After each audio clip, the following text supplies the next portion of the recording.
Chapter 149. After staying in the new residence for a few days, everything that was lacking was slowly replaced. The kitchen was also heated up to cook, looking more and more like living a normal life.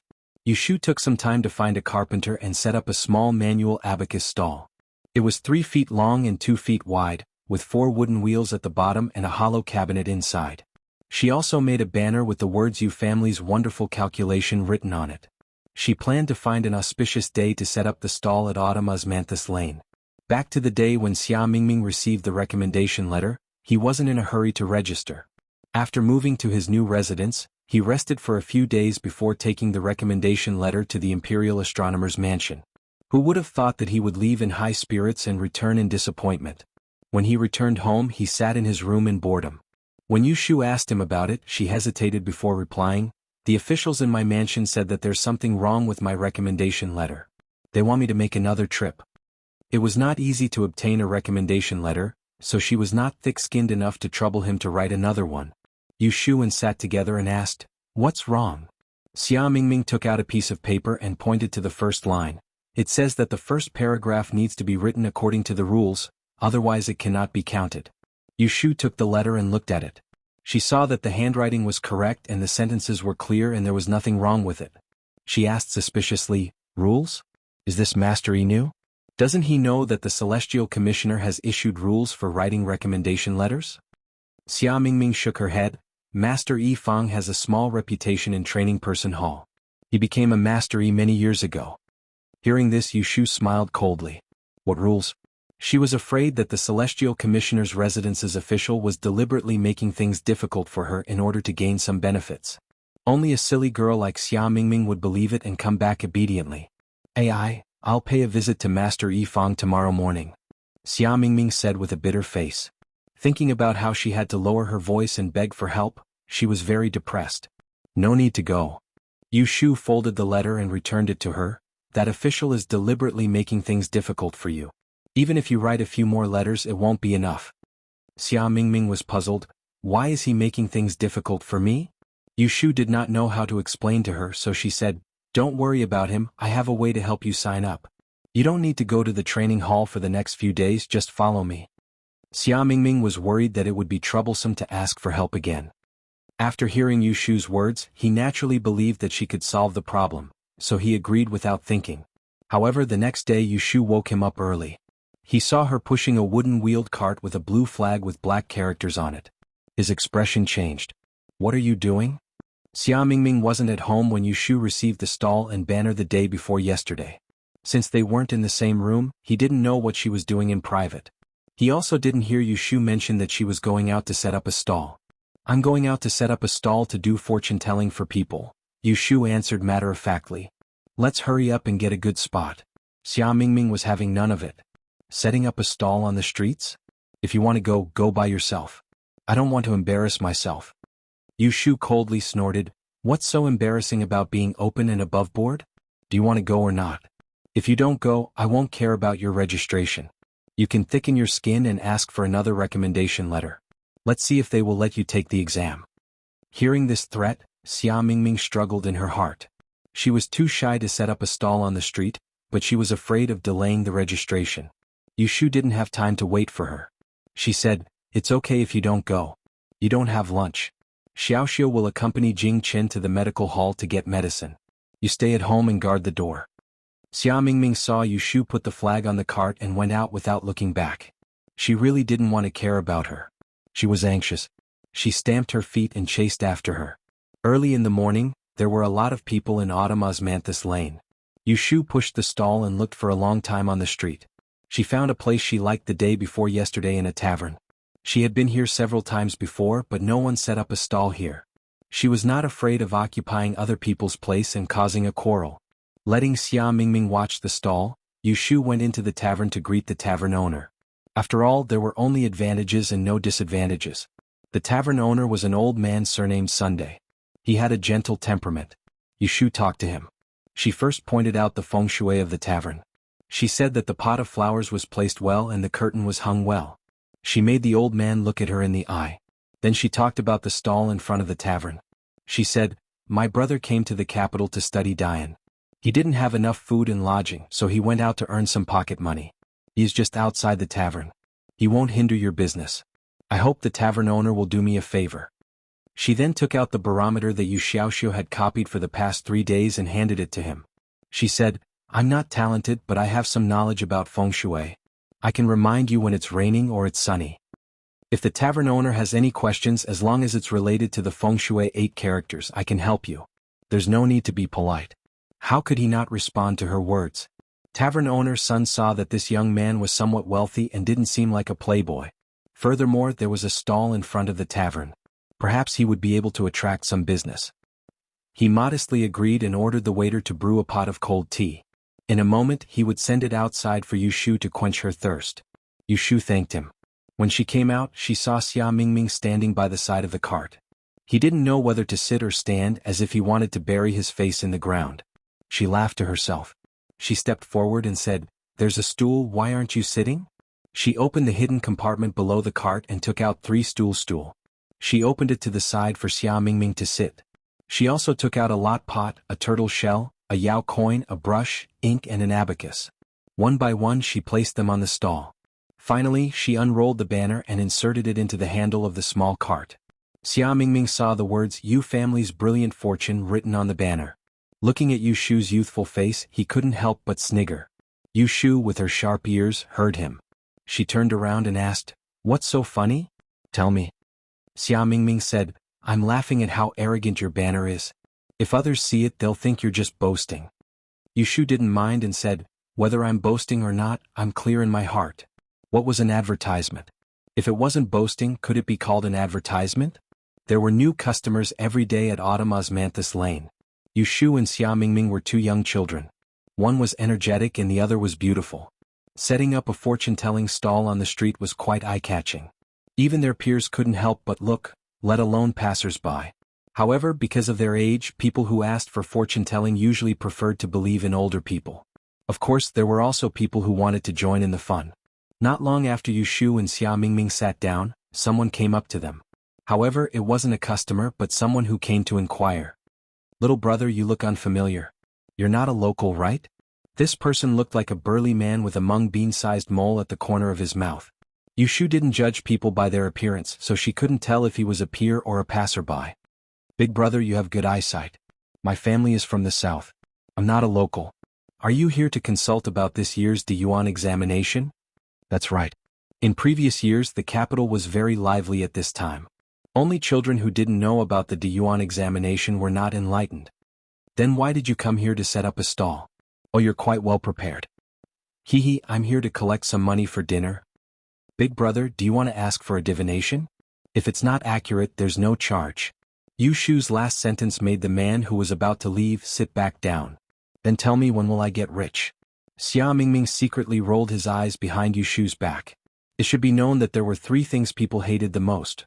The dream of getting rich, the life and death situation, and the third was nonsense. Then write down your horoscope. Yu Shu pushed a pen and paper over.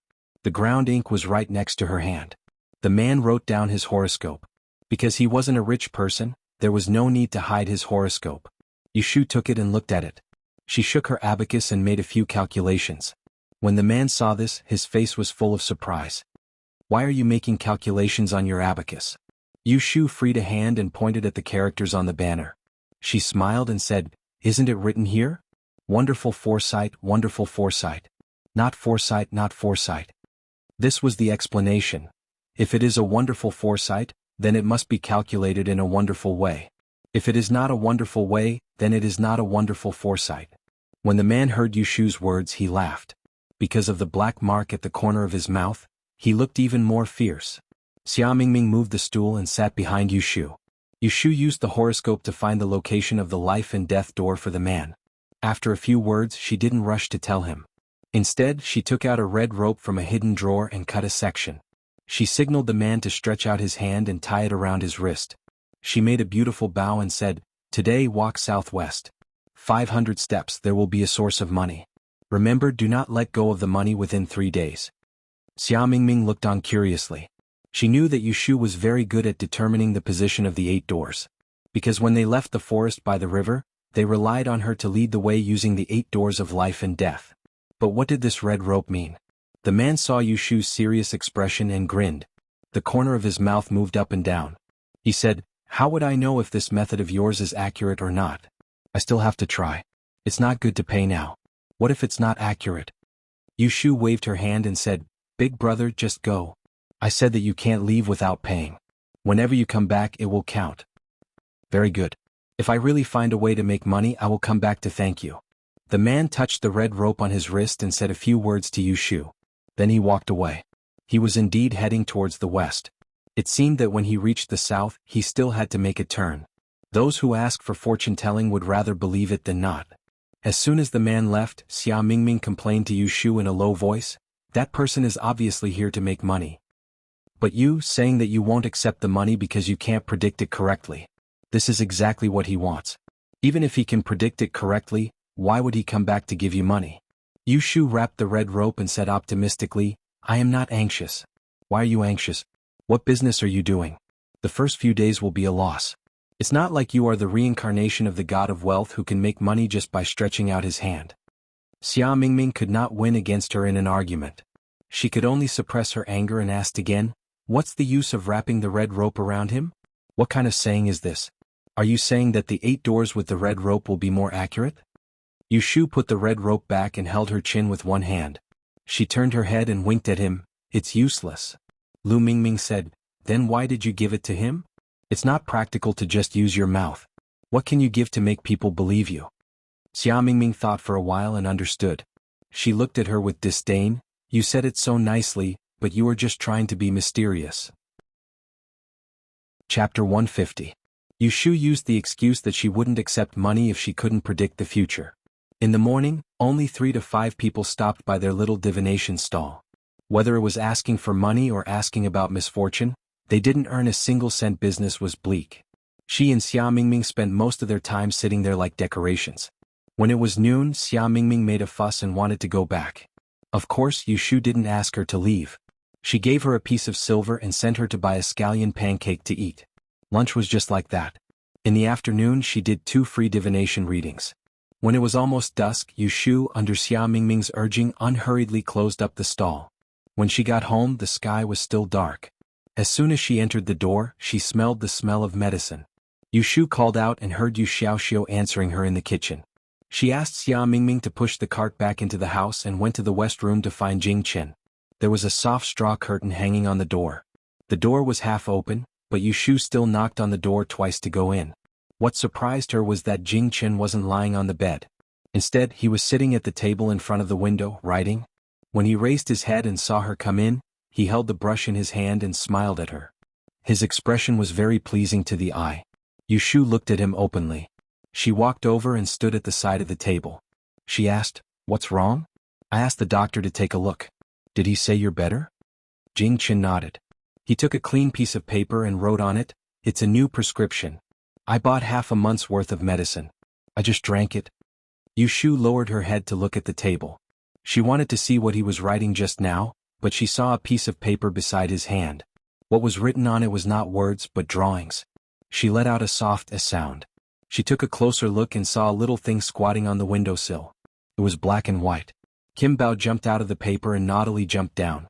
Although it was not a proper painting, the ink color was well proportioned, and the movement was balanced. It made Jin Bao look lively. Yu Shu liked it and asked Jing Chen for it. She took it back and pasted it on the inside of the house. It added some interest to the bare walls. Yu Xiaoxiu cooked the porridge. Yu Shu cooked 2 hot dishes. Her cooking skills were average. She only made some home-cooked dishes. However, Jing Chen and Yu Xiaoxiu weren't picky. Xia Mingming didn't want to be picky because he was eating plain rice. The 2 dishes and soup were enough for the 4 of them. There wouldn't be any leftovers. After dinner, the weather cooled down. Yu Shu asked Yu Xiaoxiu to bring a chair to the courtyard. She brewed a pot of chrysanthemum tea. The 4 of them enjoyed the cool air under the moonlight. Jing Chen and Yu Xiaoxiu listened to Xia Mingming talk about how Yu Shu read fortunes for people on the street for free during the day. Yu Shu leaned on the chair and looked up at the stars. From time to time she would chime in. Only when someone yawned did they go back to their rooms to sleep. No matter how reluctant Xia Mingming was, Yu Shu still woke her up the next morning. "There aren't many people. Even if I go, I'll just sit there. It's such a hot day. Why do you want me to go?" Xia Mingming complained as she put on her clothes. Yushu grabbed a comb and smoothed her hair. She said, "What if someone wants to read the fortune of marriage? I'm not good at it. Let's test your knowledge of the 6 lines." The few things that Yushu could show were arranged in order. They were the prediction of the time of calamity, the weather, the position of the 8 doors of life and death. As for feng shui, she had learned a lot and lacked practice, so she didn't know much about it. As for the astrology, it was related to major events. Xia Mingming had learned a lot from Yushu. It was not good to burn the bridge after crossing the river. She swallowed her dissatisfaction and followed her out. Outside the same wine shop as yesterday, Yushu first went in to chat with Manager Sunday. Then she came out to set up her stall. Most likely, the person who did free fortune-telling at her stall yesterday went back and mentioned that there were a few more customers today. What was interesting was that all of them were housewives who were short on money. None of them had any plans to spend money. But there were still many requests for fortune-telling. When it was almost noon, another auntie with the surname He came. She said that her son had accompanied her daughter-in-law to visit relatives. They were late for a few days and did not return. She wanted to ask Yushu to see if there had been any accidents on the road. Yushu took her son's and daughter-in-law's birthdays. After calculating and seeing that there was nothing wrong, she comforted her. "Auntie, don't worry. The 2 of them are safe and sound. It's probably because sister-in-law rarely returns home. Just stay for a few more days. It's not a big deal." Auntie He half believed and half doubted. "Is that so? Are your fortune-telling accurate?" Xia Mingming sat in the shade behind Yushu and curled his lips. Xiaoyi's people hated this phrase the most. Being asked, accurate or not. If he answered accurately, there's always a chance. If he did not answer accurately, then what's the point of talking? Yushu had a good temper and said, "As long as you keep them safe in your heart, they will return safely. Don't always think that nothing will happen just because something happened." Yushu's words were ambiguous and Auntie He was not very satisfied. She asked again, "Then help me calculate again, when will they return?" Hearing this request, Yushu laughed. "Auntie, I can't calculate this." Auntie He frowned and unhappily stretched out her hand towards Yushu. "Forget it. Give me the 8 characters and I'll go ask around." "Do as you wish." Yushu handed the 8 characters back to her. This auntie stood up and was about to leave. Xia Mingming could not hold back his words any longer. Seeing that this person did not pay for his fortune-telling and did not even say a word of thanks, he coldly snorted, "I advise you to save a few steps."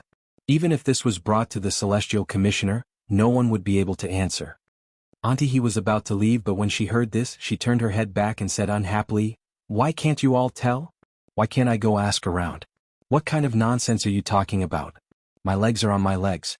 I can go wherever I want, it's none of your business." This middle-aged woman's body was sturdy and her voice was loud.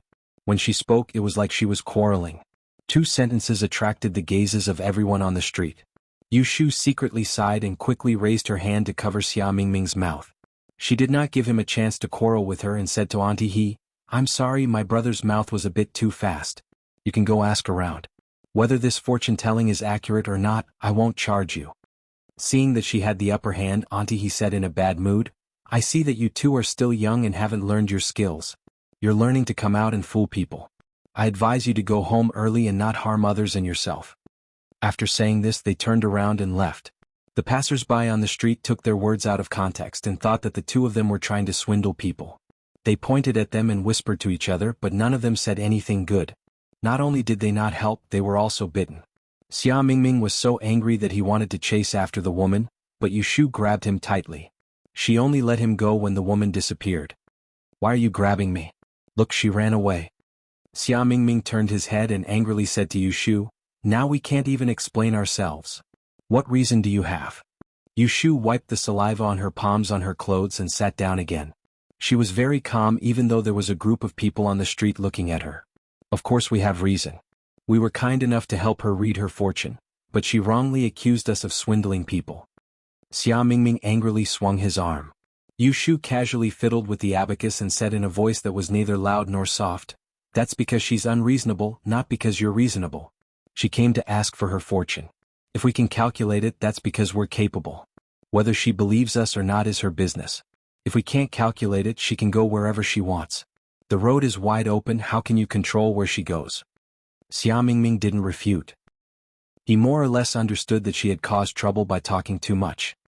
He wanted to lose his temper but couldn't, so he angrily said, "You're the most reasonable one. I'm going back." Yushu didn't stop her and watched as she walked away. Because she had been here twice before, she wasn't afraid that she would get lost. The wine shop's shopkeeper's son heard the commotion and came out to ask Yushu a few questions. Yushu told him the truth. Shopkeeper's son was old and had seen many things, so of course he wouldn't echo what others said. He comforted her with a few words. A long journey tests a horse's stamina, and time reveals a man's heart. If you really have the ability, then don't be afraid of one or two gossips. Stay on this street for a while and see a few more faces, it won't be bad for you. He then called for a waiter to bring out a pot of tea. Yushu thanked him.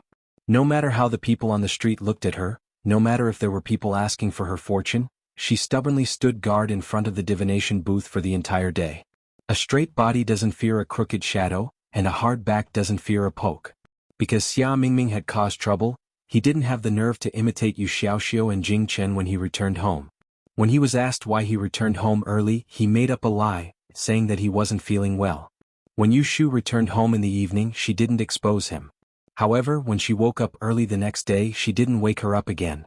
In the 3 streets of Autumn Osmanthus Lane, there were only a few things that could be talked about all day long. As the saying goes, good news doesn't leave the house, but bad news travels 1,000 miles.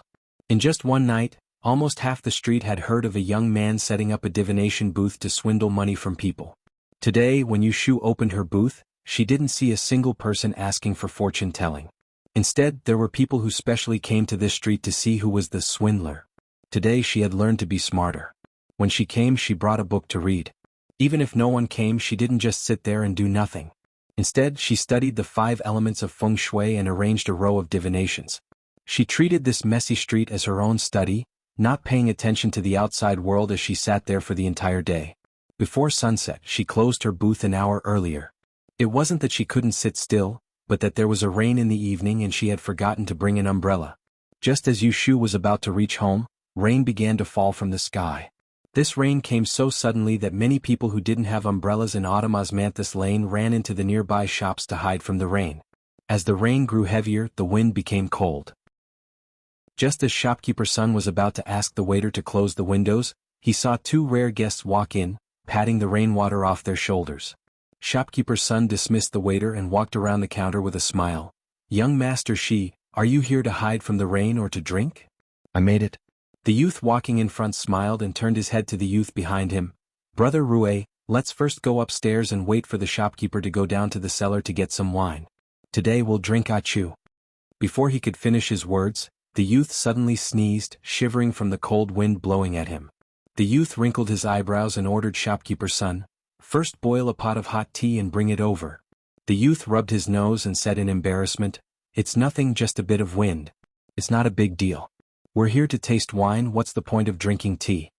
The youth ignored his protests and took out a clean handkerchief and placed it on his forehead. Turning around, he went upstairs. Chapter 151. In the blink of an eye, it was mid-October and the autumn air was crisp. Yushu and her group had been in Anling City for a month. Yushu was making a living by setting up a fortune-telling stall in Autumn Osmanthus Lane. Due to various reasons, business was poor. Sometimes she didn't even have a customer in a day. On the other hand, the other traders on the street would earn 1 or 2 taels of silver a day. Yushu was persistent. Every customer that came would be a customer. She would earnestly calculate their money. Unfortunately, most of the questions were trivial and didn't show her ability. In this way, the gimmick of not collecting money became the reason why the customers didn't return. In the past 7 to 8 days, there wasn't a single customer who came back to say that she was right and gave them a red packet. Gradually, Yushu couldn't sit still anymore. It wasn't because she ran out of patience, but because she didn't have much money on hand. Buying a house and furniture cost about 100 taels of silver. She also paid for Jing Chen's medicine, which cost about 40 to 50 taels of silver. She only had about 20 to 30 taels of silver left to feed 4 people. Everything in the capital was expensive. A day's food cost 1 to 200 copper coins, and that was cooking at home instead of eating outside. Since she didn't have enough money, she had to think of ways to earn it. Otherwise, she would be starving after a month. There were places to gamble in Autumn Osmanthus Lane. It was easy to earn money, but Yushu didn't dare to try it. She was afraid that she would get used to it. It was better for her to make a proper living. Xia Mingming didn't go to Autumn Osmanthus Lane with Yushu after that day. Seeing that Yushu couldn't earn much money, he tried to persuade her. You can't do it. You should prepare for the Great Yen examination with me. As long as you can earn 100 taels of silver and get the Celestial Commissioner's invitation card, you can find any trading house and everyone will be polite to you. You don't have to suffer on the streets. Yushu was not moved at all. It's only September. How can we wait until then? If I don't go and make money, you'll all be starving. The next day, she woke up early as usual and went out to set up her stall. Yu Xiaoxiu wanted to follow her, but Yushu ordered him to read at home. The night before, she gave him math problems to solve. Another reason was that she wanted him to stay at home to cook for Jing Chen. For this reason, she even taught him how to cook noodles. Sometimes she would cook 2 dishes first and let them heat them up for lunch. Xia Mingming was a freeloader who didn't have the slightest sense of shame and would occasionally cause trouble for Yushu. But Jing Chen was too self-aware. Although he couldn't be too tired, he would never bother Yushu and Yu Xiaoxiu if he could do it himself. After dinner, he would even help to clean up the dishes. Some time ago, Yushu praised his paintings, so she asked him to paste them in the room. He would draw one for her every day, either a naughty Kim Bao, a studying Yu Xiaoxiu, or a bird perched on the eaves. Every day was different, so that Yushu, who had been tired all day, could come home and smile happily. Yushu was used to predicting 1 or 2 hexagrams for herself before going to bed every night to prevent trouble. Last night, there was a sign that she had lost money. The next morning, she only took the money for the meal when she went out. She didn't take her purse with her. In the morning, when a few ruffians came to the front of the fortune-telling stall, she realized that losing money was not referring to losing money or being stolen. Boy, who told you to set up a stall here to tell fortunes? Do you know where this place is? This is Autumn Osmanthus Lane. The road on the street has to be rented. The Evergreen Gang in the south of the city is in charge of this place. We didn't pay attention to it before and let you occupy this place for a few days. Tell me, what should we do? These ruffians were very rude. The leader was wearing a short-sleeved shirt. He had thick arms and a collar that reached his chest, revealing a few tufts of chest hair. He spoke with a slight smell of alcohol. Yushu knew that they were here to collect protection fees. She was alone, so she wasn't stupid enough to go against the ruffians. She stood up and politely said, I'm new here, so I don't know the rules of the street. Please forgive me. May I know how much the rent is here? I'll pay it now. Seeing that she was tactful, the ruffian leader's attitude became slightly better and he introduced his business. We collect rent on the 2nd day of every month. Depending on the location, the rent is also different. This place is in the middle of the street and there are many people coming and going.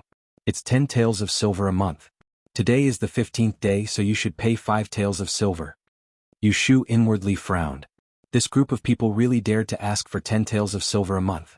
In a year, it would be more than 100 taels of silver. It was enough to buy a house. She turned her gaze and looked at the 2 sides of the street. Seeing that no one was surprised by her actions, everyone seemed to be used to it. It seemed that the local tyrant of Autumn Osmanthus Lane was the Evergreen Gang.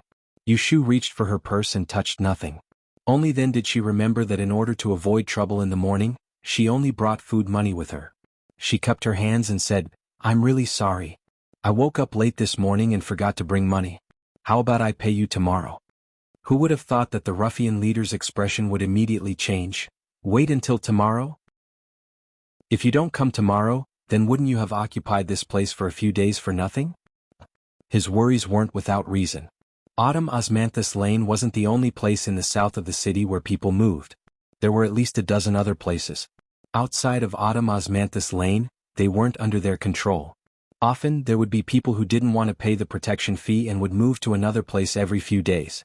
However, Yushu didn't know about this. She smiled and said, How could that be? I'm not here to cheat people, so where can I go? You can rest assured. 5 taels of silver, right? I'll bring the money tomorrow morning. After hearing her promise, the ruffian leader sneered. He didn't say a word and raised his leg to kick her little divination stall. The entire cart fell over with a bang. Yushu hurriedly took 2 steps back and tripped over the folding stool. She fell to the side of the road on her butt. The ink on the stall spilled out and splattered all over her head and chest. Paper was scattered all around her, making her look like a mess. Yushu pressed on her thigh and groaned in pain. She was furious. She propped herself up with one hand and used her sleeve to wipe the ink off her forehead. She secretly clenched her fists and raised her head to look at the ruffian leader. She held back her temper and didn't smash the folding stool on his face. Brat, at this time tomorrow send the money to Minuan gambling house. If you dare to run away you can try. Even if you hide in the northern part of the city, we'll still be able to find you. The head Chinese ruffian spat a mouthful of thick yellow phlegm onto Yushu's shoes. Yushu wasn't a person who could stand being bullied. She was so angry that her teeth were chattering. However, for the sake of making a living, she lowered her head and swallowed her anger. After the three ruffians left, she silently got up from the ground, bent over to pick up the stall, and limped around to pick up the broken pieces that had fallen everywhere. There were many onlookers on the street, but none of them came forward to help. After picking up the broken pieces, a tortoise shell was still missing. She couldn't just throw away the 2 taels of silver that she bought for nothing. Yushu squatted on the side of the street and looked at the feet of the passers-by. After a while, she finally saw the tortoise shell in the middle of the road. Someone was stepping over it and it was almost crushed. She hurriedly bent over and walked forward. Before she reached the tortoise shell, she saw a figure bending down between the legs of the passers-by and picking up the tortoise shell. She hurriedly reached out and squeezed forward. "Sorry, that's me." Her words were stuck in her throat. There were passers-by passing by. She looked up at the face in front of her and was dumbfounded. She never thought that she would really meet him in such a big city like Anling City, and under such circumstances. "Is this yours?" Shui Rui handed over the tortoise shell that he had just picked up and looked at the person in front of him. However, the boy's face was covered in black, so he couldn't see his face clearly. He just walked over from the street so he didn't see the ruffians just now. Yushu saw that his expression was unfamiliar, as if he didn't recognize her. She was stunned for a moment, then recovered and hurriedly took the turtle shell. She coughed and lowered her voice, trying to sound out her thanks. She didn't know if she wanted to see if he didn't recognize her or if she didn't want him to recognize her. "There's no need for that." Shui Rui glanced at her again, and then he walked past her and entered the tavern behind her. Yushu stood in the same spot for a while. She raised her hand to touch the dried ink on her face. Realization dawned on her. When she turned around, she couldn't see the figure of that person. She lowered her head and bitterly smiled. She couldn't describe the feeling in her heart. It wasn't the first time that they didn't know each other. She went to put the things she picked up back into the closet and didn't stay on the street. She pushed the cart and left the street with a heavy heart. In the bar, Shui Rui sat on the first floor. When he turned his head, he could see the street outside through the window. He held a cup of wine, not drinking a single drop. Only when Yushu was out of sight did he retract his gaze and ask Manager Sun, who was doing the accounts behind the counter, "What happened at the entrance just now?" Manager Sun stopped what he was doing and looked out the window. Shaking his head, he said, "Wasn't it because the Evergreen gang was collecting the rent? That little brother probably didn't have any spare money and was taught a lesson. It can be said that he was unlucky. There were many sons of heaven here, but he didn't earn many red packets." Shui Rui asked again, "Does Manager know him?" "And that little brother's character isn't bad. The day before he came, he specifically told me that he wanted to take the Dian exam but didn't have enough money to spend, so he came out. I saw that he had some ability and might be able to win 100 yuan in the future. Normally I would take care of him. But from the looks of it, he won't be coming tomorrow." Shui Rui's eyes flickered. Raising his hand, he drank a cup of wine. After putting down the silver, he stood up and left. On the way, Yushu found a river and washed her face. She tied up her hair and sat alone for a while, waiting for her mood to calm down before returning home. With the sun shining brightly in the morning, Yu Xiaoxiu suggested carrying a blanket out to dry. Jing Chen helped to tie the rope under the wall. The door was not closed and Yushu pushed it open. Yu Xiaoxiu and Jing Chen heard the door open and turned their heads to see that it was her. Yu Xiaoxiu asked curiously, "Why are you back so early?" "Business isn't good." Yushu nonchalantly placed the wheelbarrow that was missing a wheel against the wall. Rubbing her neck, she entered the house. Jing Chen looked at her frail back. For some reason he could sense that she was in a bad mood. Without thinking, he put down the rope in his hand and followed her. Chapter 152. Yushu returned to the room and sat down in front of the simple desk by the window. She kicked off her half-wet shoes that she washed by the river and bent her legs on the chair. She casually picked up the math problems that Yu Xiaoxiu had done. After checking a few of them, she became absent-minded and stared at the paper. She didn't even notice when Jing Chen came in. Jing Chen rarely saw Yushu in a daze. She was always busy. From the ship to the capital, she had never been idle. No matter when and where she was always full of energy. It was as if she had endless energy, making people mistakenly think that she was never tired. Only when she was alone would she occasionally reveal a tired look. Just like the days when they were surviving in the cave. At night, when they were asleep, she would stand guard alone. She would frown, sigh, and secretly take a nap. Then she would be awakened by a little movement. She would yawn and stand guard until dawn. He quietly paid attention to her. He could always find some unknown things about her. She had a bad temper and a small appetite. When she was happy, she would smile. When she was embarrassed, she would look around. When she was angry, she would speak in a low voice. When she was thinking of bad ideas, she would rub her chin. He didn't know if it was because she was the only person who knew about the past that he had forgotten. That's why he treated her with special importance. He would always pay attention to her happiness and anger. When he saw her working hard, he would want to share her burden. When he saw her unhappy, he would be a little depressed. Even if he couldn't make her happy, he would find a way to divert her attention so that she wouldn't think about those unhappy things. Yushu was feeling depressed because her stall was smashed by the ruffians in the morning. Then she coincidentally met Chao Zixing. When she felt a tap on her shoulder, she turned her head and saw Jing Chen standing behind her. He reached out his hand. She looked at his empty palm and asked in puzzlement, "What's wrong?" Jing Chen did not speak. He stretched out the index finger of his other hand and tapped on the palm of his left hand twice, indicating that she was here. Yushu was puzzled as to what he was going to do when she saw his left hand flipping quickly on the ground. When he opened it again, there was a long feather on his originally empty palm. It should have been dropped by the migrating geese in autumn. The feather was fine and neat, full of luster. The grayish-blue color was like the sky before it rained. Yushu blinked and raised her hand to take it, but Jing Chen dodged and flipped his palm over again. Yushu only saw his wrist shake slightly, and when he flipped it up again, the feather was gone. "Read?" Yushu stared at him in puzzlement and tried to grab his hand. This time Jing Chen didn't dodge. He let her check his sleeve again and again with a smile on his face. "Where did you hide it?" Yushu couldn't find the feather for a long time. She had to give up the idea of exposing him. She let go of him, but her eyes didn't leave his hand. She curiously waited for him to take out the feather again. Jing Chen waved his hand, indicating for Yushu to copy his action. When she opened her palm, his empty left hand gently brushed past her palm. One big and one small hand crossed each other. When they left, the beautiful feather was already lying on her hand. "Yeah." Yushu let out a cry of surprise. She picked up the long feather and looked at it left and right. She couldn't find the trick to it, so she couldn't help but ask, "How did you make it appear?" Jing Chen smiled and reached for the brush. Yushu quickly took out a piece of paper and handed it to him. Seeing him quickly waving the brush on the paper, he gave it to her. Without waiting for her to see it clearly, he turned around and left the room. Yushu looked at the words on the paper and angrily and laughed. She hit the table and turned her head to see that Jing Chen had disappeared. He must have run away because he was afraid that she would pursue the matter. She couldn't help but laugh. She put down the paper and gently touched the beautiful feather. She thought that if she had a few more she could make a fan. Unconsciously, she forgot her previous worries. The sunlight outside the window shone on the paper beside her hand. She saw 4 words written on the paper, "I won't tell you." One of the wheels of the cart was broken. After lunch, Yu Xiaoxiu and Jing Chen wiped the table and washed the dishes. Yushu squatted in the yard and fiddled with the cart. She wanted to see if she could fix it. But after a long time she still couldn't figure out how to put the wheel back on. She couldn't help but praise the dexterity of the ancient craftsmen. Without a screw they could still put the wheel on the axle and make it spin. Yu Xiaoxiu and Jing Chen finished their work and came out to see Yushu knocking around the cart. They walked over. "How did the wheel fall off?" Yu Xiaoxiu bent down and pointed at the wooden wheel that had fallen to the side. "I pushed a rock on the way and tripped," Yushu said.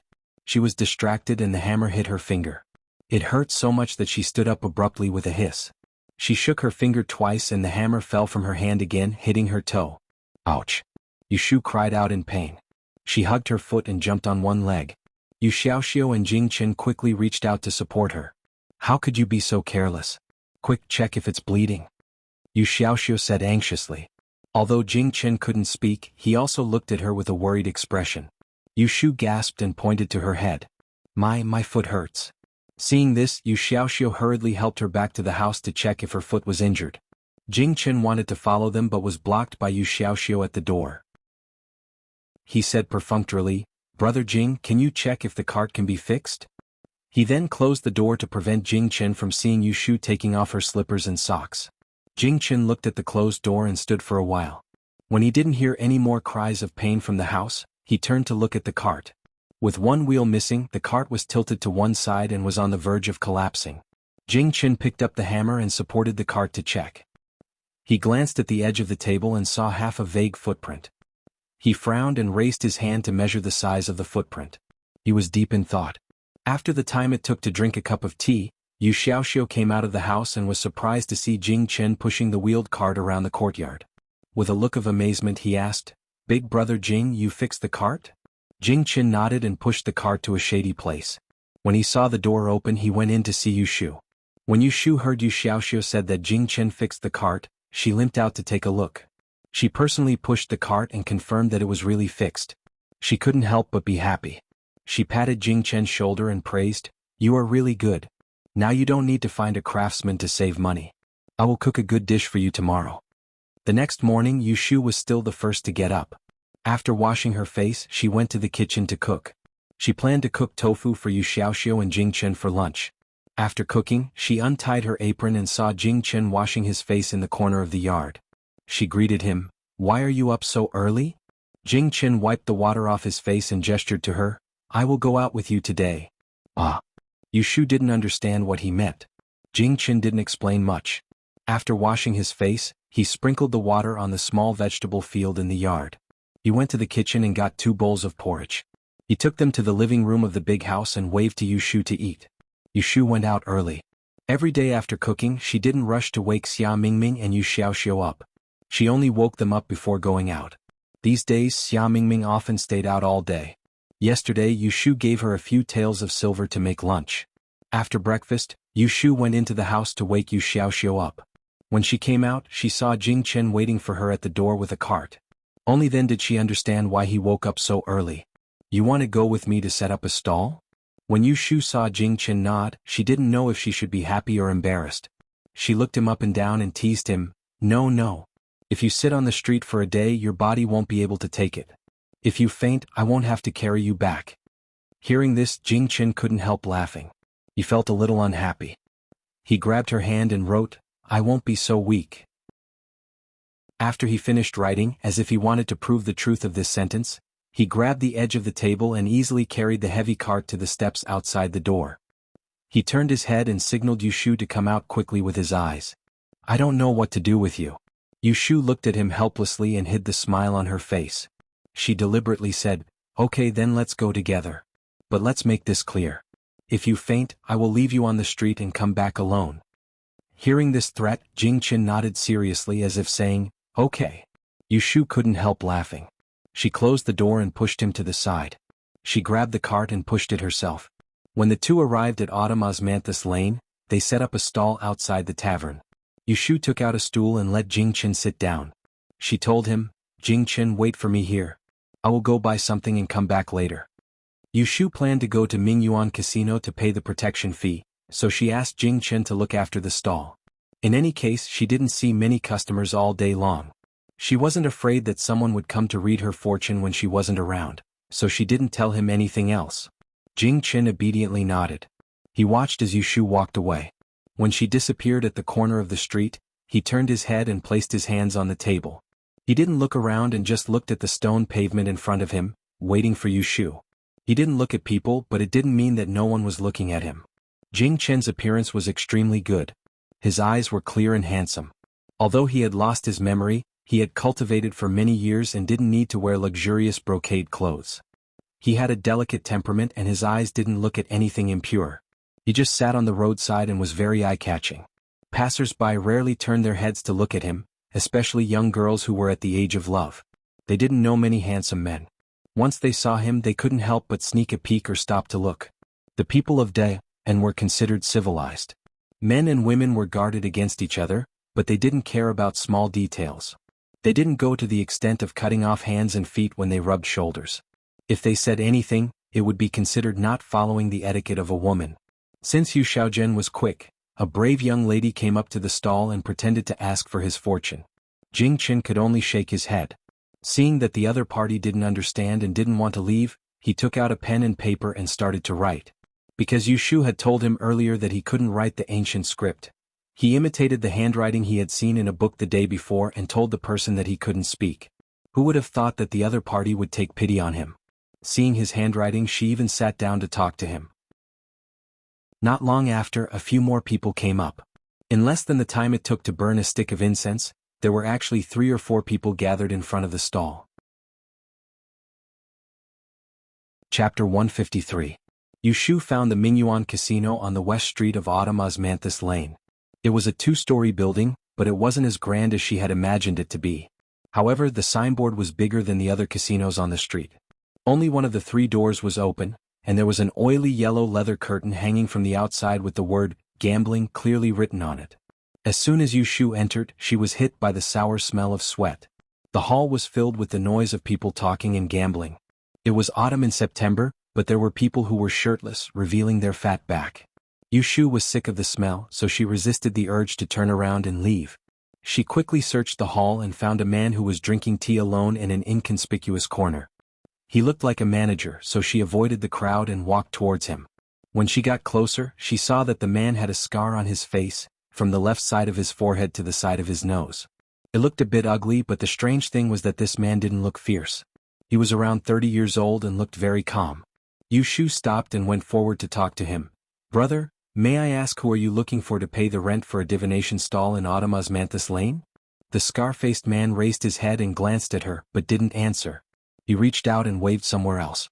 Soon, a tall and strong man ran over. Yushu recognized him as the head of the local gangsters who smashed her stall yesterday. He had the same face. Yesterday he looked fierce, but now he had a smile on his face. "Brother Hai, what can I do for you?" The scarred man pointed at Yushu. The bully turned his head and looked at Yushu. He didn't answer and just waved his hand. Soon a tall man ran over. When Yushu saw him, she recognized him as the bully who smashed her stall yesterday. He had the same fierce face yesterday, but now he had a smile on his face.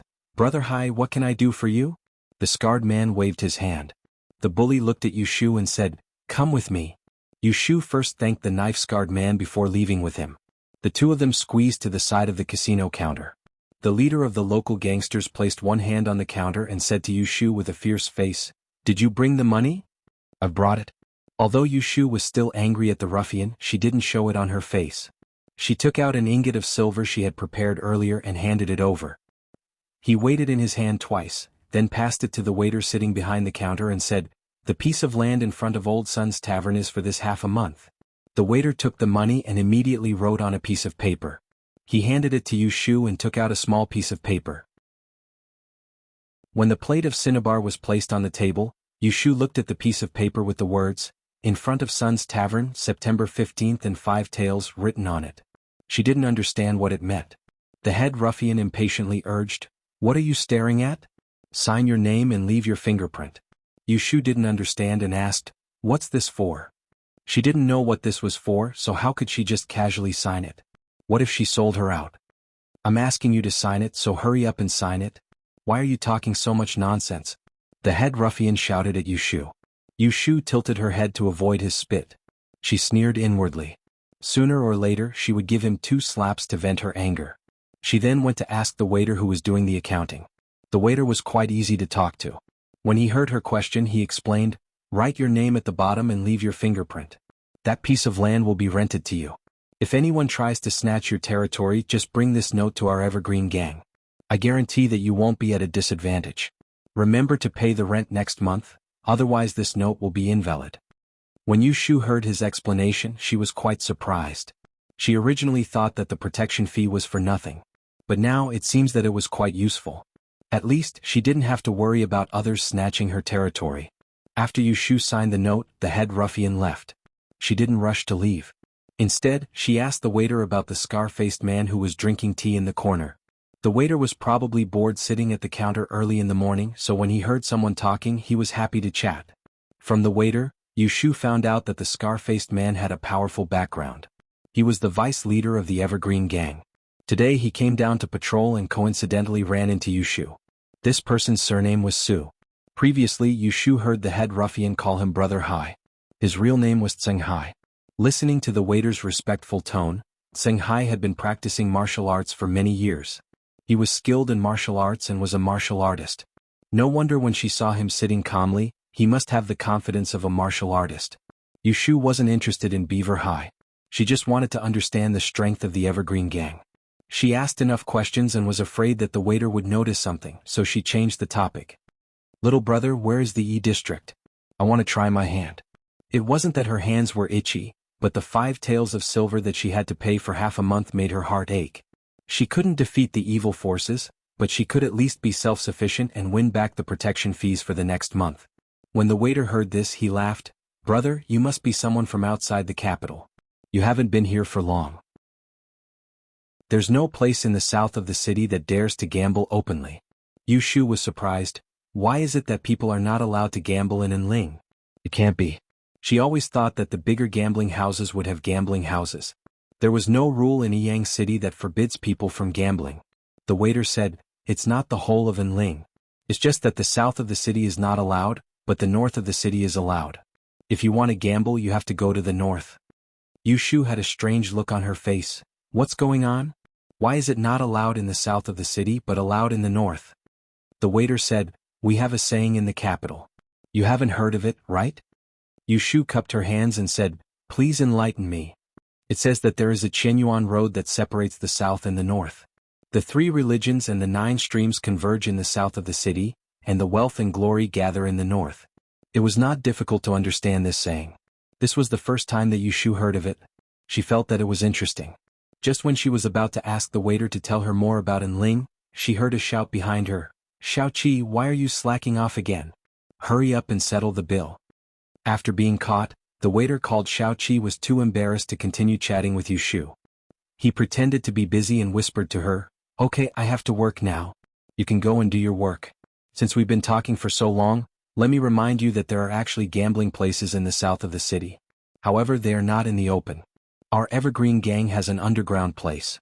However, if you don't have 100 or 80 taels of silver, I advise you not to gamble there. You will lose more than you earn. Take it easy and live a good life.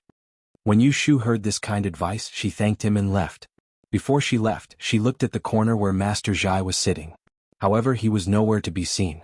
After Yu Shu left Mingyuan Casino, she quickly walked through the alleys and arrived at the street where Sun Ji's tavern was located. Before she reached it, she saw through the crowd that her little divination stall was surrounded by 4 people, both men and women. They blocked Jing Chen's figure and she couldn't see him. Thinking that something had happened, she hurriedly ran over. Jing Chen. As soon as Jing Chen heard Yu Shu's voice, he stood up. When he saw that she had a worried expression on her face, she squeezed through the crowd and approached him. The uneasiness that he had felt earlier immediately disappeared. He waved his hand at her to indicate that he was fine. When the people in front of the stall saw that Yu Shu and Jing Chen knew each other, a clever-looking girl asked in a crisp voice, you must be Mr. Yu. Young Master Jing said that this is your divination stall. We've been waiting for a long time. You're finally here. Please help me with my divination first. Before Yu Shu could figure out what was going on, she heard the girl say that she wanted to have her fortune read. It was rare to see a customer. Her heart was filled with joy. She quickly smiled and replied, okay. She gave Jing Chen a look that said, we'll talk later. Then she walked around to the back of the stall and sat down. With a pleasant expression, she asked, Miss, what's your surname? My surname is Zhou. Miss Zhou, what do you want to know? Can you tell me which day of the next month is a good day? My mother and brother are going back to their hometown. There was a saying that people should first look at the yellow calendar before going out.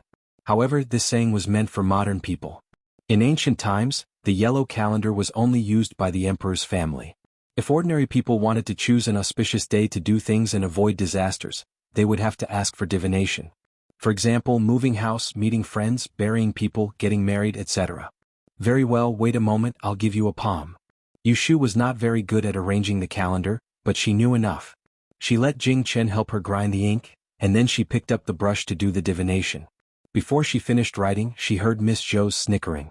Following her gaze, she saw several pieces of paper with Jing Chen's handwriting on it. She looked at her own dog-crawling handwriting and knew what Miss Zhou was laughing at. However, she was not angry. Instead, she laughed and said, Miss, please don't laugh at my ugly handwriting. This brother of mine is handsome, so his handwriting is beautiful. I am a bit ugly, so naturally my handwriting is ugly. Miss Zhou was initially embarrassed by what Yu Shu had said, but as she listened to Yu Shu's crooked reasoning, she was amused, just like the people around her. She raised her head and looked at Yu Shu. The youth in front of her had a round forehead and long eyebrows, a straight nose and bright eyes. He looked very amiable. How could he be called ugly? He was just not as handsome as the people around him.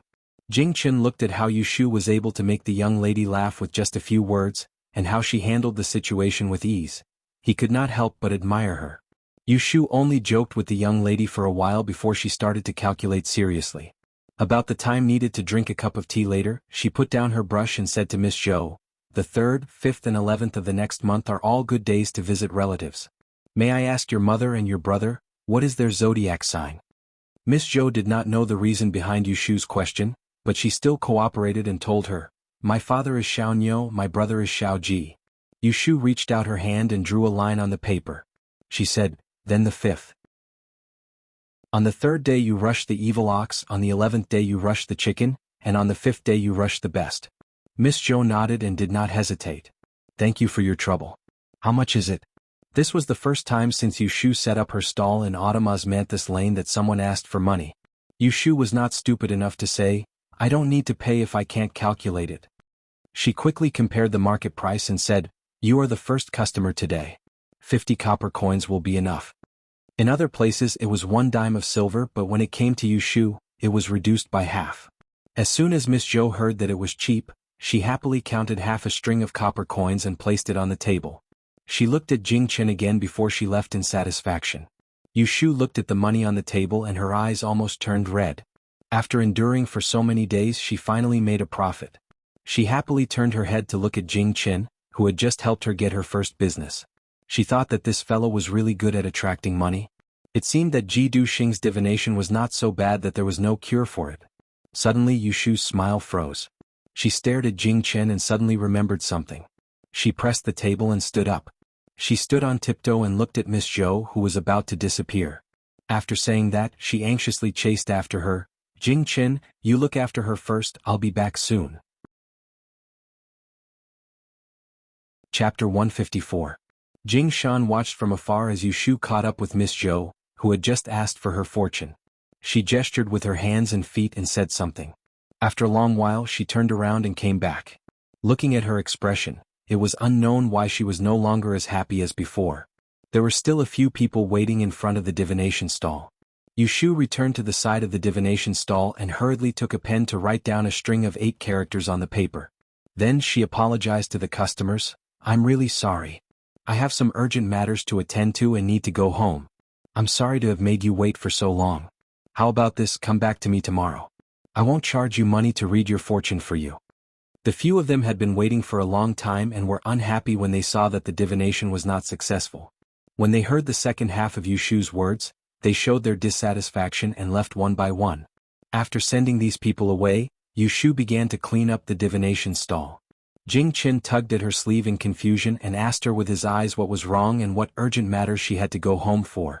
Yushu didn't know how to explain it to Jing Chen for a moment, so she said perfunctorily, "Pack up first. I'll tell you on the way back." As she sorted out, she thought about how to tell Jing Chen. The truth definitely couldn't be told. Should she tell Jing Chen that she was afraid that he would bring trouble to them if he came into contact with strangers and get into trouble for no reason? During the days she spent with Jing Chen, she had always been on guard against the power of the Kata star. Although she didn't know how much of it was because of Jing Chen's influence, she, Yu Xiaoxiu, and Xia Mingming had indeed encountered small disasters during this period of time. Most of them were avoided under her attention. Of course, there were also some that couldn't be avoided. For example, yesterday she had calculated that she would lose money, but in the end her stall was still destroyed by others. In her spare time, Yushu had also pondered about the evil spirit of the Kata star. There were a few guesses. First, the Kata star's attacks had a periodic cycle. Take their adventure on the ship. After escaping from danger, they had settled down for a while. At least they had been safe during that period of time in the cave. Therefore, the Kata star's attacks did not kill people every time. The reaction was in the shape of a parabola on the mathematical image. Every time, after a great disaster, it would stop for a few days, and then it would rise bit by bit to the next peak. Second, the Kata star's attacks had conditions. It couldn't implicate others for no reason. At the very least, one had to have contact with Jing Chen. However, she couldn't find a standard for this contact. Take her for example, when she was in Yang City, she and Jing Chen had only seen each other across a river, and he had felt that she was implicated by him. However, just by seeing each other he could let the other go through danger. This K-star was too overbearing, and it didn't conform to the logic of existence. Therefore, there must be conditions that she didn't know about, such as certain hours and certain days. Third, the K-star's attacks had a time limit.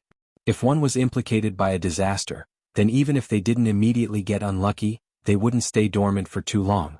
It would probably be within a month. Yushu had just caught up with Miss Zhou and asked for her birth date and 8 characters. She also asked her to come back tomorrow. She wanted to go back and see if the young lady had been implicated by Jing Qin. She didn't want to be as unlucky as Xia Mingming, who almost lost his life because he opened the window early to get some fresh air. In fact, it would be more convenient to ask Jing Qin directly. Before he lost his memory, he had told her that he had a feeling if the people he had been in contact with were implicated by him. However, she did not dare to rashly ask Jing Qin about it. Jing Qin had lost his memories, but he was not stupid. This matter concerned his own body, and he would definitely sense that something was wrong. At that time, when he asked about it, how was she going to make Yushu explain his evil fate, and explain what Jing Qin should do in the future? Yushu was worried. When she brought Jing Qin on the road, she knew that things wouldn't be so simple. Previously, Jing Qin didn't have the opportunity to interact with others. Everything depended on her, but it wasn't difficult. Now that Jing Qin went out, the problem arose. Could she let him stay in that small courtyard for the rest of his life? AI. On the way back, Jing Qin tilted his head to look at Yushu, who was sighing repeatedly. He could sense that she was worried, but he didn't know why. He originally wanted to ask her why she was in a hurry to go home. Seeing her like this, he didn't add to the trouble and quietly followed her home. When they were about to arrive at the door of the house, Yushu found an awkward reason to fool Jing Qin. She said that she had arranged Miss Zhou's birth date wrong by half, so she had to go home to review the calendar. Yu Xiaoxiu saw that Yushu came back before noon with the stall, so he couldn't help asking curiously, "Why are you back at this time? Is the car broken again?" Yushu was upset, so she didn't pay attention to him. She went into the house and sat at the desk. She randomly distributed some ink and took out the note of Miss Zhou's birth date and began to calculate. The brush was not very smooth, which seriously delayed her calculation progress. It wasn't until lunchtime that she finally calculated Miss Zhou's misfortune in this month. The result made her feel relieved and depressed. The little girl was lucky. In the next month, she only had a minor illness and some quarrels with others. There was no serious harm. She worried for nothing. If you don't eat, it will be cold. If you have any work, do it later. Yu Xiaoxiu had already heated the food. He came in and called Yushu several times, but she didn't move. "I'm coming." Yushu folded the toilet paper and put it on the corner of the table. She stood up and stretched. Hearing the sound of bones cracking, she cracked her fingers and then followed Yu Xiaoxiu out. Xia Mingming went to Peiren Hall to inquire about something, so he didn't come back at noon. Only the 3 of them had lunch. Yushu sat at the seat directly opposite the door. There was a square table with Jing Qin sitting on the left and Yu Xiaoxiu sitting on the right. There were 2 dishes on the table, a plate of home-style tofu and a plate of stir-fried vegetables. They were very vegetarian, but the food was much better than when Yushu and Yu Xiaoxiu lived in the Ji family's compound. They sat at the table and Kim Bao was eating under the table. Yushu prepared a special plate for it. It was the size of a palm and it was more than enough for its small appetite. Yu Xiaoxiu asked Jing Qin why Yushu came back early.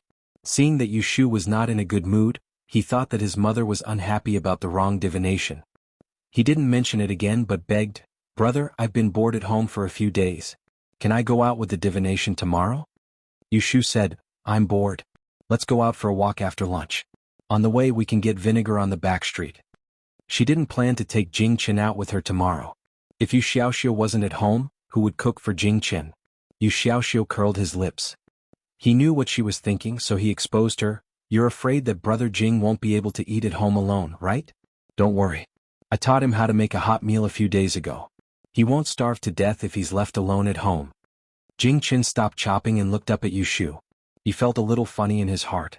No wonder she always let Yu Xiaoxiu stay at home to do homework and read books. She rarely asked him to go out. It turned out that she wanted him to cook for her.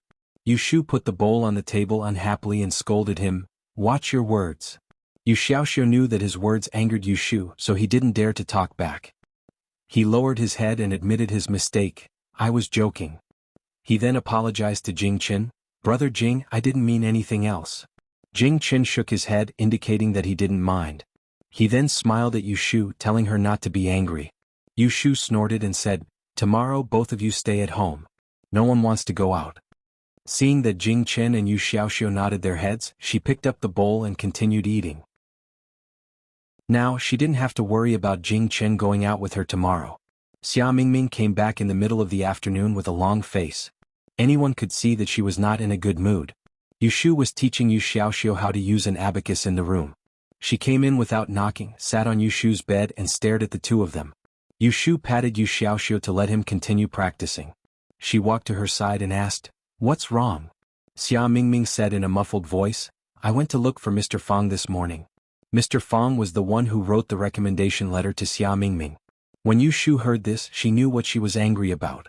A while ago, Xia Mingming received the recommendation letter and went to the Celestial Commissioner's residence to record her name. But the official told her that the recommendation letter was wrong and refused to let her take the exam. In fact, it wasn't the recommendation letter that was wrong, but the official wanted money. At that time, Yushu didn't have any spare money, so she asked Xia Mingming to wait. It seems that she couldn't sit still, so she went to look for Mr. Fang and asked for another recommendation letter. She went to the Celestial Commissioner's residence to ask for it, but she couldn't get it. Sure enough, Xia Mingming beat her legs and said angrily, "I humbly asked for another recommendation letter and went to the Celestial Commissioner's residence to record my name. But the official still refused, so I went to his superior. In the end, that dog official said that I missed the date of the exam and wanted me to pay 50 taels of silver to make up for it. Damn it, do they think I'm a fool? How could I not know that I didn't miss the date of the exam? They are obviously deliberately making things difficult for me." To enter the Great Yen examination, the process wasn't complicated. First, one had to ask for a recommendation letter from Mr. Yi, who was registered in the Celestial Commissioner's residence. Then they took it to the Yamen of the Celestial Commissioner's residence to verify it. Then they only needed to record their name and get the official certificate. They didn't even need a residence card. The official certificate was equivalent to an admission ticket. Then what are you going to do now? Yushu wanted to help Xia Mingming. Originally, she planned to take Xia Mingming to bribe the official to get the official certificate after she had earned enough money. But who would have thought that her fortune-telling stall's business was so bad? She didn't earn back her money and had to pay 5 taels of silver as a protection fee. Now she couldn't take out 50 taels of silver for Xia Mingming to take the exam. Xia Mingming looked at Yushu and stammered, "You, how much money do you have?" Yushu stood up and took the leather bag from the top of the wardrobe. She took it to the bed and shook it. The silver ingots and banknotes all fell out. She pointed at them and said, "I only have about 20 taels of silver." Xia Mingming immediately cried, "What should I do? In a few days, when it's October, the Celestial Commissioner won't be allowed to take the exam. If she missed this year, she would have to wait for another 3 years. She would have been taken back by her family. By then it would be too late." Thinking about the future, Xia Mingming was at a loss. Seeing that only Yushu could ask for help, he grabbed her hand and said, "Ashu, help me think of a way. You have the most ideas. You must have a way, right?" Yushu frowned and didn't say anything. She knew that Xia Mingming must have a reason for being able to endure all the way here. However, there was only one way to find so much money in such a short period of time, and it was also the way she was most reluctant to use. "Alan, Ashu, do you have a way?" Lu Mingming was so anxious that he cried. He carefully looked at Yushu, afraid that she would shake her head. Chapter 155. After spending half a month at Autumn Osmanthus Lane, this was the first time that Yushu did not open her stall on a rainy day. Qin Shui led Xia Mingming to Mingyuan Casino early in the morning when there were not many people on the streets. Although it was early in the morning, the gamblers in the marketplace often gambled throughout the night. As the largest casino in Autumn Osmanthus Lane, Mingyuan Casino was equally crowded no matter day or night. Xia Mingming followed behind Yushu. As soon as he entered the main hall, he almost vomited from the stench of sweat and foxes. She glanced at the scene in disgust and tugged at Yushu's back, whispering, "Can't we go somewhere else? I can't stand this smell." Yushu glared at her, "Just bear with it." Xia Mingming pouted. Since she was the one who insisted on following, she was too embarrassed to complain and followed Yushu in. Yushu squeezed through several gambling tables and found the young man behind the counter she had seen yesterday. She leaned forward and greeted him with a smile. "Good morning, brother Xiaoqi." The shop assistant, Xiaoqi, recognized Yushu and asked, "Why are you here?" Yushu placed the 2 packets of dried fruits on the counter. She opened the packet of dried fruits and pushed it forward. Thank you for helping me write a note yesterday. I had nothing to do today, so I came to see you. These dried fruits are sold at the door of my house. They're very fragrant. Take them and have a taste. Xiaoqi was not very old, about the same age as Yu Shu. He was still at the age where he loved to eat. When he smelled the aroma, he picked up a flower and popped it into his mouth. He chewed on it and happily leaned on the counter, recording the flower while talking to Yu Shu. Who's this? Xiaoqi pointed at Xia Mingming, who was standing beside Yu Shu. He's my brother. Xiaoqi looked at Xia Mingming a few more times and winked at Yu Shu. Why does your brother look better than other girls? Xia Mingming glared at him and hid behind Yu Shu. Yu Shu chuckled, let's not talk about her. She's thin-skinned. Xiaoqi couldn't see Xia Mingming anymore, so he asked Yu Shu, you came to play with me, aren't you going to open your stall today? Yu Shu also picked up a flower and ate it raw. No, business isn't good. Xiaoqi clicked its tongue and said, what's not good about it? I see that you guys are all good at making money. You can easily make a few taels with just a pinch of your fingers. Hearing a layman's understanding of a barter, Yu Shu can't help laughing. He can know the cause and effect by pinching his fingers. If he is not a swindler, he must be a great immortal. That's what you saw. Can't you see that there are still many people who can't eat? Yu Shu said. Who can't eat? You. Xiaoqi pointed at Yu Shu and joked. Unexpectedly, Yu Shu nodded seriously. I can still eat it now, but I can't say for sure in a few days. Yu Shu saw that he was surprised and asked, Brother Xiaoqi, yesterday you said that the Evergreen Gang has a barter. Can you tell me how to get there? Xiaoqi spat out the raw flour in his mouth and stood up straight. Why? You want to go there? Yes, I need money urgently, so I want to go and have a look. Yu Shu told the truth. If she wasn't in need of money, she really didn't want to cause trouble in such a place. Xiaoqi hesitated. It's not that I can't tell you, but you have to think carefully. Gambling in Enling City is different from other places. It's common to lose 100 times. If you're unlucky and meet a few fortune tellers at the same place, you'll lose all your money. Yu Shu knew that he meant well and said, Don't worry, I'm quite good at mathematics. I learned from a great fortune teller in my hometown. She was talking about Beijing, so it wasn't a lie.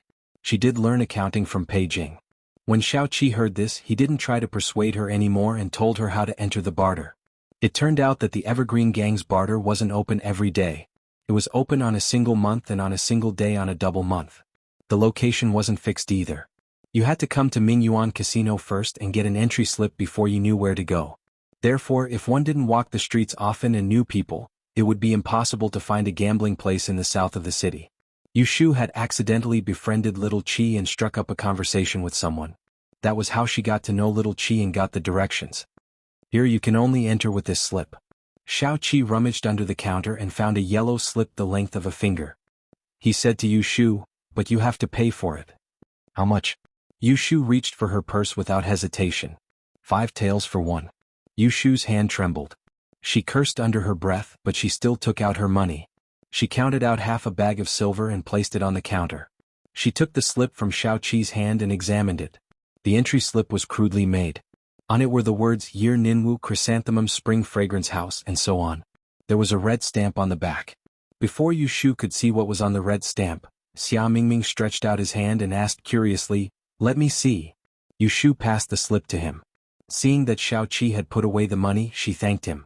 Xiaoqi waved his hand and glanced at Xia Mingming. He reminded, Oh right, this slip only allows one person to enter. It's only valid during the month. Don't bring others with you or you'll be kicked out. Also don't miss the date. We'll change the stamp in October. Got it? Then I'll leave you to your work. I'll treat you to a drink after I win some money. Yu Shu said some polite words and left with Xia Mingming. This trip was considered a smooth one. She found out where the gambling place was. Coming out of the gambling house, standing on the street, Yu Shu and Xia Mingming took a few breaths of fresh air.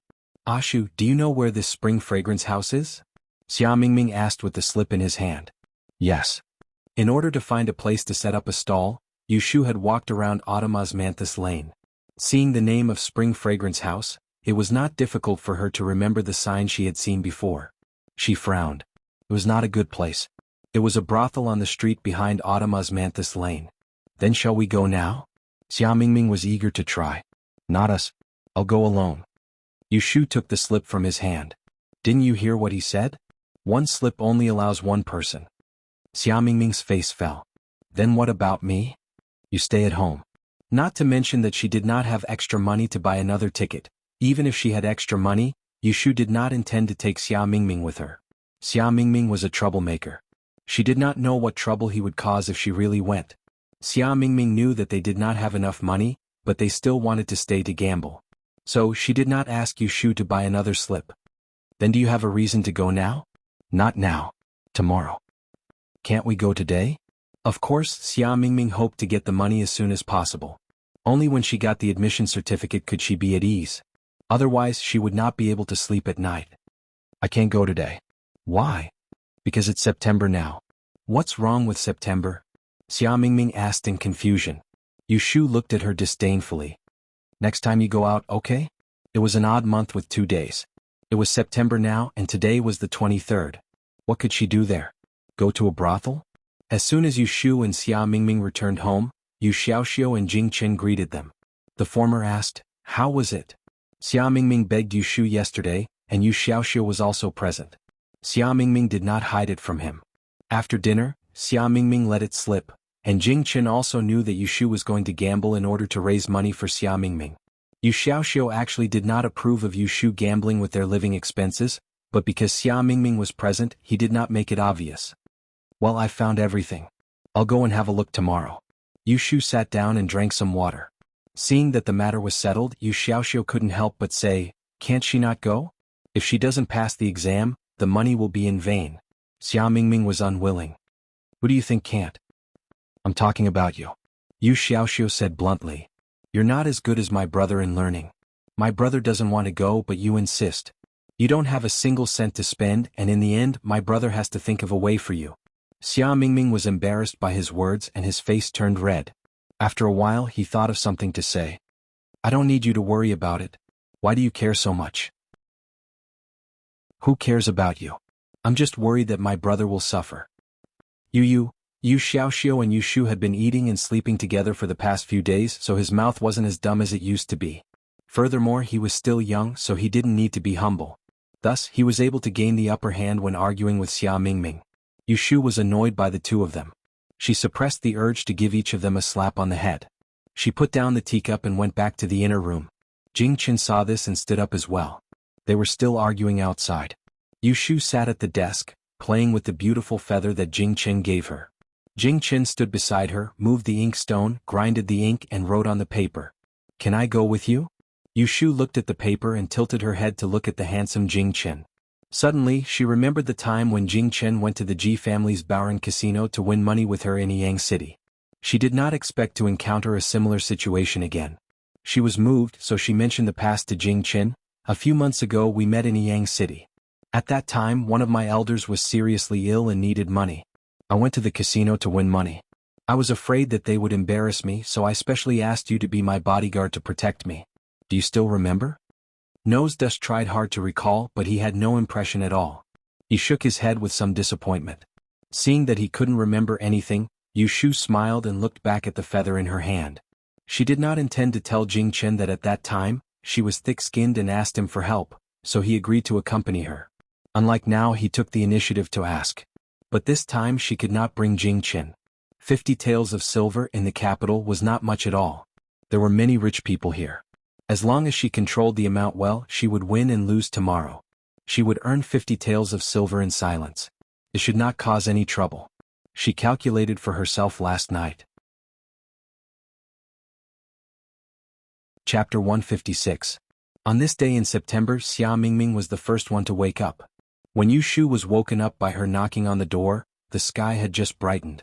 She slowly got dressed and went to the other side of the screen to pull the quilt over Yu Xiaoxiu, who was still sleeping. Once she went outside, Xia Mingming followed behind her, washing her face and combing her hair. Even when she went to the bathroom, she waited outside.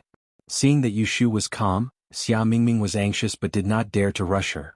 It was not until she saw her turn into the kitchen to start the fire to cook that she could not help but say, "You can eat breakfast outside. What are you still doing? You don't need to pay to eat outside?"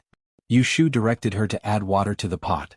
She carried the small pot in the basin and poured out half of the jar of rice wine she bought the day before. She counted 4 eggs and prepared to cook a sweet wine poached egg for breakfast. A few days ago Yu Xiaoxiu mentioned that he wanted to eat this. Originally she wanted to cook it yesterday, but because of Xia Mingming's matter, it was delayed. If she did not cook the rice wine soon it would go bad. Ashu, are you confident? What if you lose the money? Xia Mingming moved closer to Yu Shu and asked worriedly. Her big eyes were hilariously ashen. Because she was worried that she would miss this opportunity, she could not sleep well for the past 2 days. Yu Shu scooped out the half-cooked poached egg and placed it in a bowl. She then poured the rice wine into the pot and covered it with a lid. She then turned to Xia Mingming and said, "If you lose money, immediately write me a letter home and ask your family to pick you up. Pay off all the money you owe me and then you can go wherever you want." "You're still in the mood to joke with me at a time like this?" Xia Mingming muttered. "Who's joking with you?" Yu Shu wiped her hands on her apron and went back to the house to get an abacus. She made a series of calculations in front of Xia Mingming and turned the abacus in her hand to show her. "Look, from the time we jumped off the boat until now, including travel expenses and daily food and lodging, you owe me a total of 89 taels and 67 copper coins. I've recorded it all for you. Including the interest, you have to pay me 127 taels and 42 copper coins. I'll waive the small change and count it as 127 taels. If you dare to not pay up, believe it or not, I'll knock you out and sell you to the human traffickers." Yu Shu grinned and reached out to pinch Xia Mingming's face. "With your appearance, you can sell it for at least 180 taels. Xia Mingming angrily slapped away Yu Shu's hand. Because she often made fun of him, he didn't get angry. "Don't worry, I won't forget. Don't mention 100 taels. When I really pass the Dian exam, I'll give you 1,000 taels." Yu Shu stuffed the abacus into her hand. "You have to give it even if you don't pass." "Here. Xia Mingming was very angry with Yu Shu, so she hugged the abacus and walked out. As soon as she left, Yu Shu saw a neatly dressed Jing Chen walk out of the kitchen. It just so happened that the rice wine in the pot was ready, so she called him over to serve breakfast. She said, "If I don't come back at noon, you can eat outside. The cold noodle shop at the end of the street is very tasty. It's hot today, so it's very comfortable to eat. Remember not to let the shop owner add chili for you." Jing Chen nodded. Yu Shu filled 2 bowls. Originally she wanted to take them out first, but when she touched the edge of the bowl, she retracted her hand and rubbed her earlobe. Seeing this, Jing Chen reached over her and carried the hot bowls out. Yu Shu saw that he wasn't afraid of the heat, so she simply left the 2 bowls for him to carry. She washed the spoon and went back to the room to wake Yu Xiaoxiu up. Before going out, Yu Shu once again checked her belongings. Last night, she burned 2 sticks of willow charcoal, a knife, an abacus and 20 taels of silver. Except for the abacus, she put everything else on her body. Then she looked in the mirror and changed into her best robe. She used the bottom of the pot to make her eyebrows look rough and blackened her sideburns, making her look more like a young man. Not letting Yu Xiaoxiu and Jing Chen follow, Yu Shu brought Xia Mingming out. No matter what, they were working for her. How could she let them wait at home idly? At the very least, she had to let her know that doing something wasn't easy. The 2 of them went out late. When they arrived at Autumn Osmanthus Lane, the sun was already high.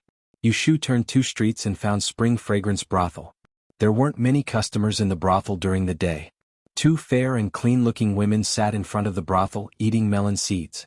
In their hands were fragrant handkerchiefs, and when they saw people passing by they would smile.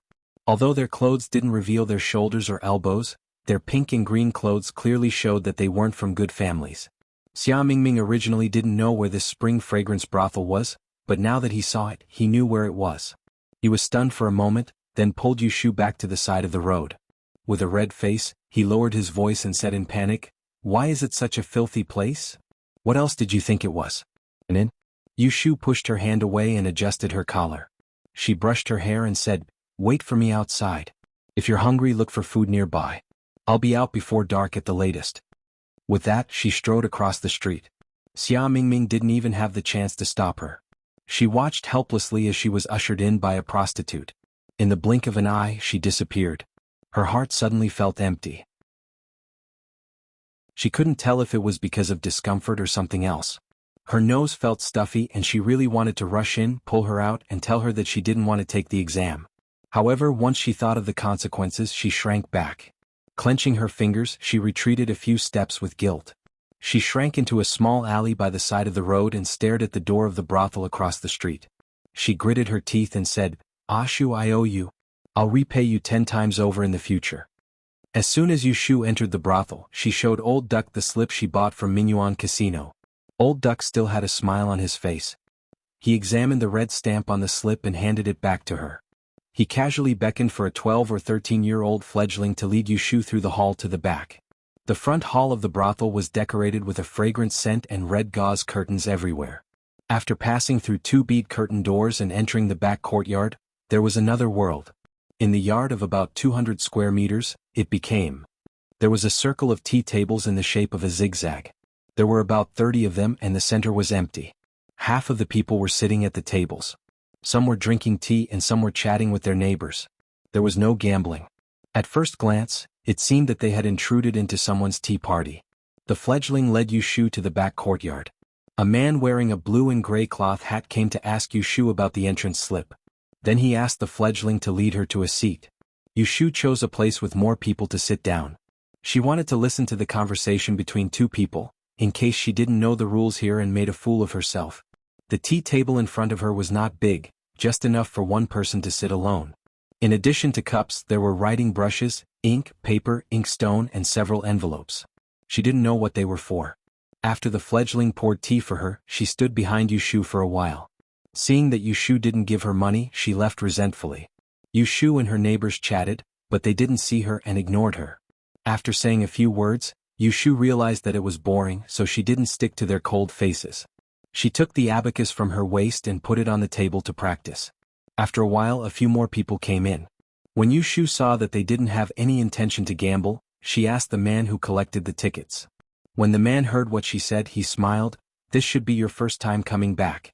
This morning's gambling will only start after the sun rises and the number of people is full. Those who come late will have to wait until the afternoon's gambling is over. If you want to gamble in the afternoon, you can stay for lunch. If you don't want to gamble, you can leave first.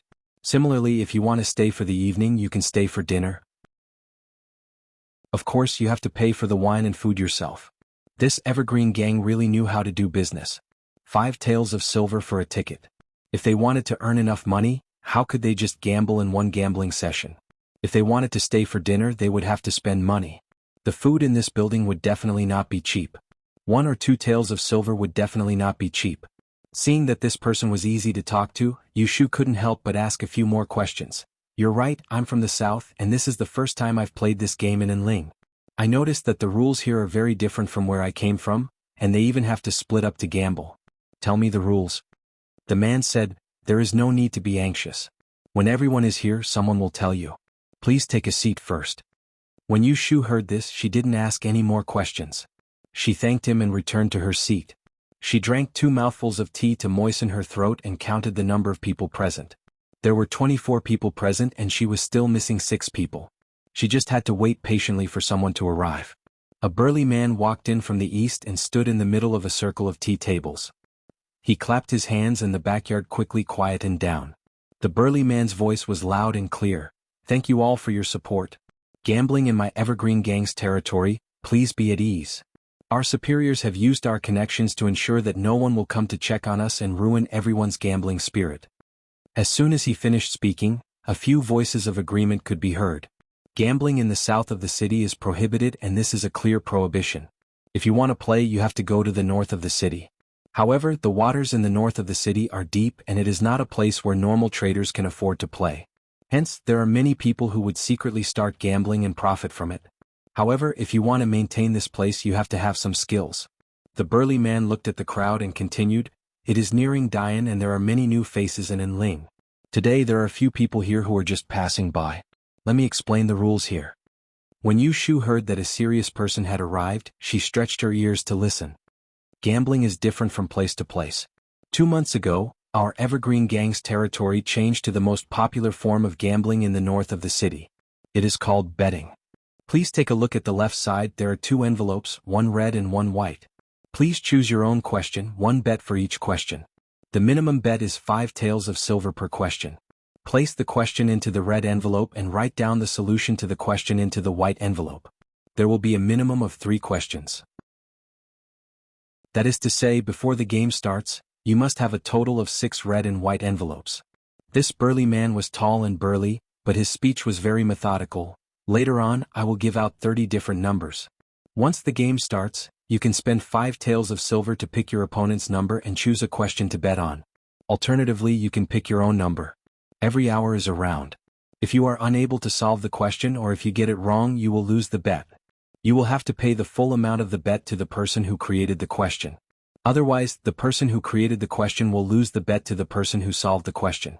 Let me say this first: if anyone wants to renege on the bet and can't afford to lose, please leave early. Don't come back later and regret it. There is no such thing. The burly man finished his last sentence with a cold expression. He then gestured towards the 2 tea tables on the southeast side. Today we have invited Mr. Song from Hong Renyi's shop and Mr. Lu from De Xingyi's shop as guests. If anyone is unwilling to accept their loss, we will have to trouble the 2 of you to make a decision. At the tea table, a middle-aged man and an old man cupped their hands in greeting. Many of the people present recognized these 2 famous people from Autumn Osmanthus Lane and stood up to greet them. Let's cut the nonsense. Today we will still gamble on 3 rounds. The game will start in half an hour. Everyone, please think of your questions. Men, hand out the numbers.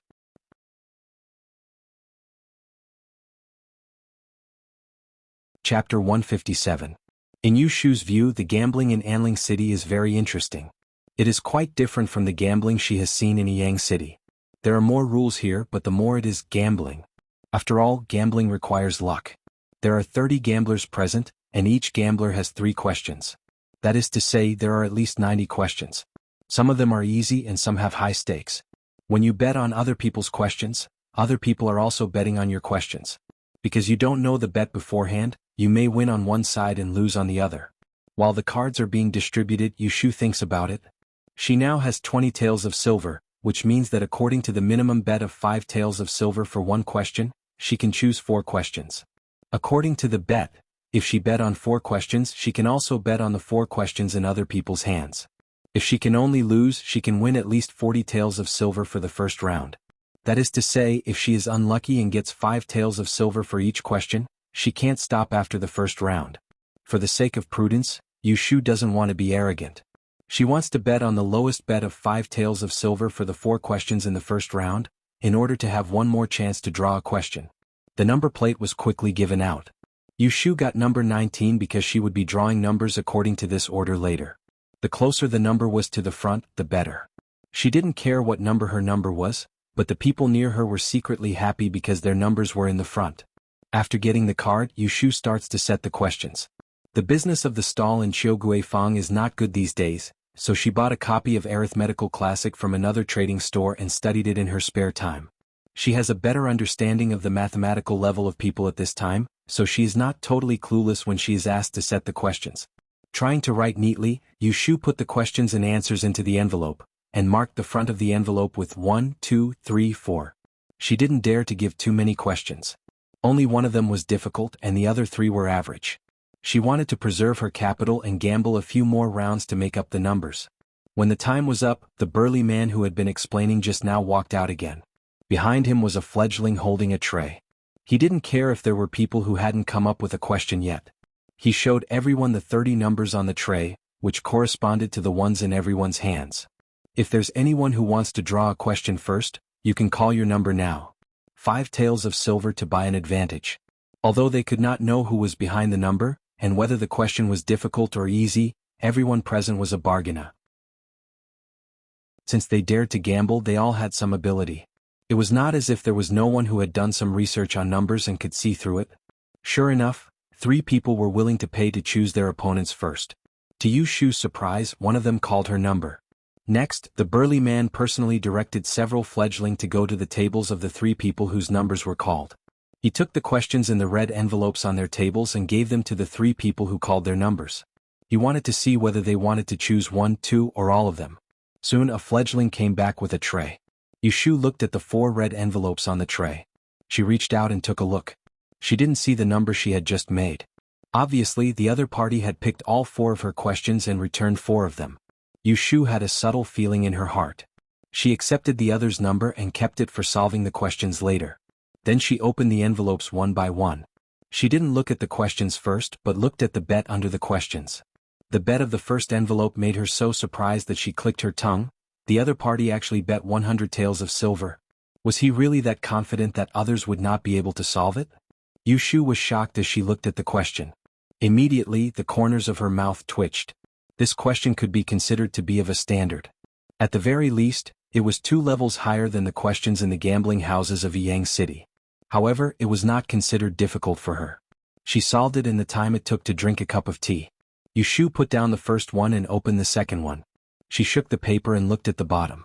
She was stunned. 100 taels of silver. She looked at the question and knew that he could solve it. Excellent. She directly opened the remaining 2 envelopes, 100 taels of silver. All 4 questions cost 400 taels of silver. This made Yushu feel like a blind cat bumping into a dead mouse. She pressed down on the middle question and raised her head to look at the other side. She found the person who had chosen her question. Obviously, the other party had just read her 4 questions and was looking at her. Because there was a distance between them, they couldn't see each other's faces clearly. But Yushu knew the difficulty of the questions he had set. She estimated that the other party would be able to solve 2 of her questions. In this way, Yushu felt that she was in a dilemma. Should she solve these 4 questions or not? Should she solve one or all of them? This was 400 taels of silver. If she really won against the other party, she would definitely stand out and attract the jealousy of others. She might even become enemies with the person who lost the money. But she didn't understand. There was no reason to reject the meat that was delivered to her. Yushu touched her chin and picked up the teacup to take 2 sips. Finally, she decided to solve 2 of his questions and leave 2 empty. At least she could save face and there was no hatred between them. She didn't want to let the other party lose too badly. She took out her charcoal stick, touched the paper and compared the 4 questions. She picked out 2 that she was interested in and solved them. At this time, the other guests in the game had chosen their opponents according to the card number. The strong man who presided over the game put a water bottle on the table in the middle so that everyone could see it. It was an hour for a round. After the time it took to drink a cup of tea, someone solved the first question. Yushu looked over and saw the strong man personally take the solution and the card number from that person's table. He took it to the table of the person who set the question and opened the white envelope to answer. He then handed the question and the solution to the person who set the question. After the other party confirmed it, he raised the card in his hand and announced loudly, "Number 9 bet on question number 16, 10 taels of silver." There were a few whispers in the quiet room. The person who lost the bet put the money on the tray, and the strong man pointed to a young man to take it to the person who won the bet. This was the round. After watching the excitement, Yushu no longer paid attention to the following developments. She skillfully solved the first question. Less than half of the time had passed, and during this time a few more people had won, but the highest bet was only 20 taels. There was also the man who had spent 5 taels of silver to bet with her, and he had also solved one of her questions. Yushu very readily paid the money. After all, she had more money to win from him later. She was not in a hurry to call the burly man over to verify it. Instead, she continued to solve the next question. After solving it, she saw that there was still plenty of time, so she rechecked the 2 questions that she had already calculated, just in case she was careless. After that, the strong man came to her table twice, and Yushu obediently paid the money. It was a total of 15 taels of silver, and she still had 5 taels of silver in her hand. When there was almost the time to drink a cup of tea left, she stopped and scribbled on a few pieces of paper with charcoal. Looking at the gamblers who were either happy, dejected, or working hard, she waved to the strong man. "This way." The strong man came over. He first picked up the number on her table and looked at it. Then he took the 2 questions she handed to him and took the number to find the person who solved the questions. Yushu looked over there, rubbing her hands, waiting to hear the sweet sound of winning the bet. However, she didn't hear the announcement. From her point of view, the strong man stood in front of the table with his back facing her, blocking her view. She couldn't see what the 2 people were talking about. She had a bad feeling. When she was about to stand up, she saw the strong man turn around, raised the number in his hand and said in a muffled voice, "Number 19 lose the 2 questions on number 7, 200 taels of silver." Yushu's expression suddenly changed. She pressed the table and stood up. She lost the bet. How could it be possible? After the strong man finished his announcement, he walked towards her and asked the young chick behind him to come forward. He expressionlessly asked her to put the money on the tray. However, Yushu didn't take the money. Instead, she said with a straight face, "I want to see his solution first." She wasn't boasting. She was very confident in herself. Unless it was a precise calculation, The probability of her making a mistake after checking twice was only 1 in 10,000. It was completely negligible. If she didn't make a mistake, then there must be a problem with the person who solved the questions. The burly man didn't say anything more and turned around to take the solution from that person. Yushu took a look at it and sneered inwardly. That person's solution was far from the correct solution, so how could it be correct? She shook the 2 pieces of paper in her hand and turned her head to the 2 gentlemen who were invited by the Evergreen Gang and said, "He made a mistake. May I ask Mr. Song and Mr. Liu to help me verify it?" This was 200 taels of silver. Not to mention that she didn't have it. Even if she did, she wouldn't let it slip away like this. The 2 people looked at each other. The older Mr. Song said, "Give it to me." Yushu took the question and solution from the person who set the question and her solution for the 2 people to review. She thought that since they were invited here to hold the fort, they must have the ability to see mistakes. Unexpectedly, after reading 3 copies, Mr. Song stroked his beard and said, "There's no problem with the solution. There's no problem with the solution. You lost the bet." Yushu frowned and said politely, "Did the 2 of you see wrongly? I can solve the question for you right now. Please take a closer look and see if it's right or wrong." Mr. Song snorted unhappily and threw the 3 copies on the table. He picked up his teacup and turned away, ignoring Yushu. Yushu's heart sank when she saw that the 2 of them weren't willing to make a decision. She then heard the strong man say coldly, "You lost the bet. Are you trying to pester us endlessly? What kind of place do you think the Evergreen Gang is, huh?" She turned her head and saw that the strong man's face suddenly became fierce. He walked over with 2 thugs, looking as if he wouldn't treat her politely if she didn't take out the money immediately. Yushu knew that something was wrong and cursed. She took 2 steps back and thought quickly. Just as she was thinking of a solution, she heard a commotion in the building in front of her and a few girls screamed. Not long after, she saw the 2 thugs guarding the door from the backyard to the front hall being kicked out. In a blink of an eye, a group of soldiers wearing sandalwood robes and black crowns rushed in. There were 20 to 30 of them and each of them held a 3-chi long sword in their hands.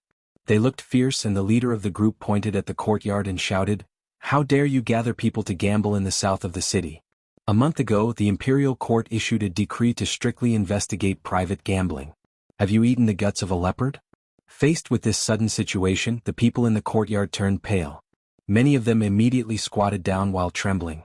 Even the 2 masters behind Yushu stood up in fear. Yushu was probably the only one present who was happy to see this group of soldiers. The strong man was bold and walked forward with 2 men. He raised his eyebrows and asked in a hoarse voice, "Which lord do you work for? Do you know that our Evergreen Gang has an article specially approved by Lord Su of the Ministry of Rights that allows us to gather and have fun? How dare you come here? Aren't you afraid of Lord Su's reprimand?" Hearing that the strong man had brought out his men, the leader of the soldiers was not afraid at all. He snorted coldly at the strong man and held his long sword in a reverse grip. He turned around and cupped his hands towards the curtain door. "Lord Shui." As soon as he said that, a low laugh was heard.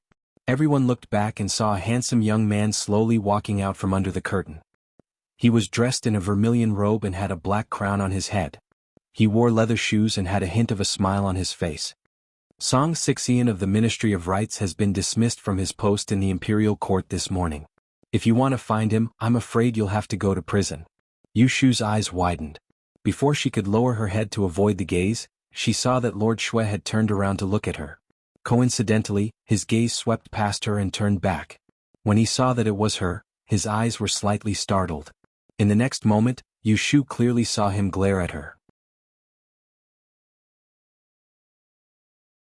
Chapter 158.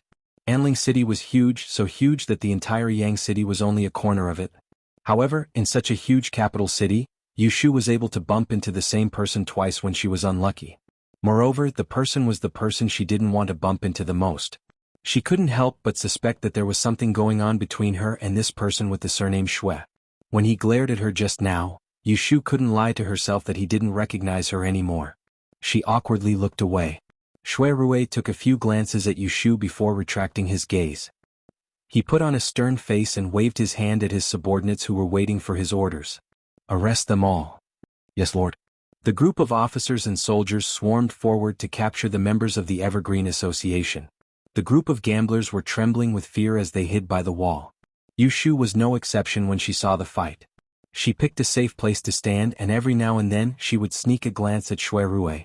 Her heart was beating like a drum. This private gambling incident seemed to be more serious than she had imagined. Even the backer of the Evergreen Gang, Lord Song, was removed from his position and investigated. Recently there should be a strict crackdown. She just didn't know how the authorities would deal with the gamblers.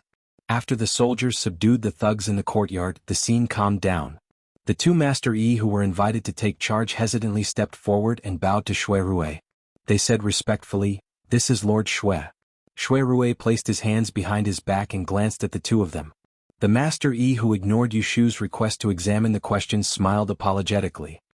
"The two of us are Master Yi from Autumn Osmanthus Lane. We were invited by the Evergreen Gang as guests today. We don't know much about this gambling incident. Lord, do you think you can let us go back first? What do you think?" Shui Rui asked with a fake smile. He suddenly pulled a long face and ordered the soldiers who were on standby at the side, "Bring them all back and detain them first." There was a sudden commotion in the backyard. The soldiers came up to chase them away and gathered the 30 people together. After a head count, they formed two lines with soldiers in the middle and the front. Yushu was in the middle of the line and followed them to Spring Fragrance Brothel gloomily. As soon as she was outside, she saw his figure again. She saw that he was riding a scarlet horse waiting outside the door. Seeing that everyone had come out, he slowly led the way to the west of the street. There were many passers-by gathered in front of Spring Fragrance Brothel. They all stopped to watch the commotion. They didn't dare to block the way when they saw the officials. They just stood at a distance and pointed. Yushu turned her head and looked around for Xia Mingming. She was afraid that she had gone somewhere else to look for food. She couldn't even pass a message to her. However, she was worried for nothing. Xia Mingming had been waiting by the side of the road ever since Yushu entered Spring Fragrance Brothel. When he saw the soldiers barging in to arrest her, he waited outside in fear. When he saw the people coming out, he didn't see Yushu. He hurriedly squeezed in front of the passers-by and shouted, "Ashu, Ashu." Hearing these shouts, Shui Rui, who was walking at the very front, moved his neck a little. He turned around and searched among the crowd behind him, then he saw Yushu's figure. He saw her standing on her tiptoes and waving at the side of the road. Then a young man tumbled out from the side of the road and ran after her to talk to her. Shui Rui could not help but prick up his ears to listen. "Ashu, what's going on?" Xia Mingming panicked and asked. Yushu didn't have the mood to comfort her. She tried to be concise and said, "The officials are investigating the gambling in the south of the city and arrested us." Xia Mingming cried, "It's all my fault. If it wasn't for me, you wouldn't have been arrested. Ashu, what should I do? What should I do?" As soon as Yushu heard her crying, she was so upset that she wanted to give her a slap on the face. However, doing so would attract the attention of the soldiers in front of her, so she refrained from hitting her. Instead, she warned her, "Listen to me, go back to Huixing Street first, don't go home. If you don't see me at night, then tell Jing Chen and Xiao Xiu to go to the Yamen tomorrow morning to ask about the situation. If they see that I'm locked up in prison, then they can think of a way to see me." Finished speaking, he fished out the money pouch from his pocket, and while the officer was not paying attention, he stretched out his hand and gave it to her. He had just stretched out his hand when the officer in front stopped and shouted. Pointing to Yushu and another gambler who was trying to slip away, he said, "What are you doing? You, why aren't you leaving? Stop following me." Yushu scolded Xia Mingming in a low voice and jogged forward. Shui Rui turned his head thoughtfully and beckoned his subordinate to come forward. He lowered his head and whispered a few words to him. The group of people who were gambling at Spring Fragrance Brothel were brought to the magistrate's office in the southern part of the city. Before they could go through the court, they were thrown into jail. Everyone lined up to enter the jail. Because there were a lot of people, the first 2 or 3 people were locked in the same cell. Soon the originally empty cell was half full. When it was Yushu's turn, there was still plenty of room, so she was lucky enough to get a single cell. Since it was a jail, the environment couldn't be much better. There was no bed or chair, only a pile of hay in the corner. There was a small iron cage window above her head, which was about 10 feet above the ground. The light shone in through the window and many carriages were still in the dark. Yushu watched the jailer fasten the lock on the cell door and sighed. She paced back and forth in the small space twice and sat down on the pile of hay, listening to the other people in the next cell beating their chests and stamping their feet in regret. Alas, her law of time of calamity was good at everything, but it couldn't predict her. Although the 6 lines were accurate, she had to ask before she could answer. How could she have thought that she would be in jail? Now, not only did she not win a single cent, but she was also disgraced. She really suffered a double loss. Yushu hugged her knees and buried her face. As she thought about it, she remembered that Shuigai glared at her at Spring Fragrance Brothel. She couldn't help thinking about the meaning of that look. Ever since the marriage between the Ji family and the Shui family was ruined and she was kicked out of the Ji family, she never thought that she would meet him again. On her way to the capital, it wasn't that she couldn't remember him, but that she didn't want to. She remembered that when he was still Chao Zixin, their relationship was so good that they could call each other brother and sister. That kind of relationship later became strangers, which made her unhappy when she thought about it. She still clearly remembered that day at the Shui family's guest house. He deliberately bullied her, and she smashed his head with a cup. That was the last time they met, and it was also the reason why she couldn't get over him. She didn't like to owe people favors. Once she owed someone, she had to pay them back to feel comfortable. Otherwise, there would always be a lump in her heart. It was fine if she didn't remember it, but once she did, she would feel uncomfortable all over. From the time she came here to the 500 years later, after all these years, the only person she really owed was Chao Zixin. When she first came here and was poor, he was the one who gave her her first job. When she was kicked out and homeless, he was the one who picked her up. When she was in jail and needed to protect herself, he was the one who helped her out. Regardless of whether she was willing to accept these personal favors, she still accepted them, and it wasn't just once. However, she had nothing to return to him, so she could only forcefully owe him. She owed him so much before, and now she was in jail. After the incident at the guest house, she wasn't sure if he would help her again after such a long time. She was afraid that he would help her again. If she still owed him favors, she would rather be beaten a few times or stay in jail for a few days. Just as she was thinking like this, the sky outside quickly turned dark. She missed a meal in the middle of it, and Yushu's stomach was growling. She sat up from the ground, stretched her numb legs, and turned around to look at the sky outside the window. She secretly frowned. She didn't know if Xia Mingming went home or if he did as she said. It didn't matter if she slept in jail for a few days, but she was afraid that Yu Xiaoxiu and the others would be worried. There was the sound of chains behind her. At first, Yushu didn't care, but when someone called her, she turned her head. "Hey, you, come out." There were two jailers standing in the corridor outside the prison, and there was another person behind them. It was the leader of the officers and soldiers she saw during the day. Yushu's eyelids twitched. She didn't walk forward, but instead took a step back. She pretended to be ignorant and asked, "What's wrong? Are you going to let us out? If I tell you to come out, then come out. Why are you talking so much nonsense?" The jailer who opened the door said impatiently. The leader of the officers and soldiers patted his shoulder and said to Yushu, "I'm not letting you go. I'm here to interrogate you. Come out." Needless to say, this lord was Shui Rui. When Yushu heard this, she was even more unwilling to go out. If she really came face to face with him, it would be very awkward. Compared to that, this prison cell was still more comfortable.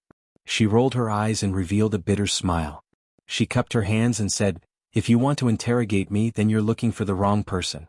This is my first time going to that kind of place. I really don't know anything. If I can't get an answer, then I will be punished. I beg you, please don't let me suffer." The leader of the officers and soldiers was sent by Shui Rui to take Yushu away. Seeing that Yushu was unwilling to come out, he thought that she was afraid of being interrogated, so he tried to appease her. But no matter what he said, Yushu was still unwilling to come out.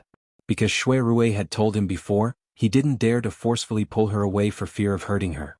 He could only ask the jailer to lock the cell door and go back to report. As soon as the person left, Yushu let out a sigh of relief. She returned to the haystack and sat down. She leaned her back against the wall. She was so hungry that her stomach stopped grumbling. Not long after, she began to feel sleepy. She curled up on the haystack and dozed off. When she was half asleep, she heard the sound of the cell's chains. She tiredly opened her eyes. Her vision was blurry for a moment. She saw a pair of clean white boots swaying in front of her. A figure squatted down in front of her. He looked at her for a moment, then his hand brushed her head and picked up a piece of dried grass. He whispered with a smile, "You're quite arrogant. You want me to personally invite you out." Chapter 159. You are so arrogant that you even want me to personally invite you out. Yushu never thought that Shui Rui would personally come to the prison.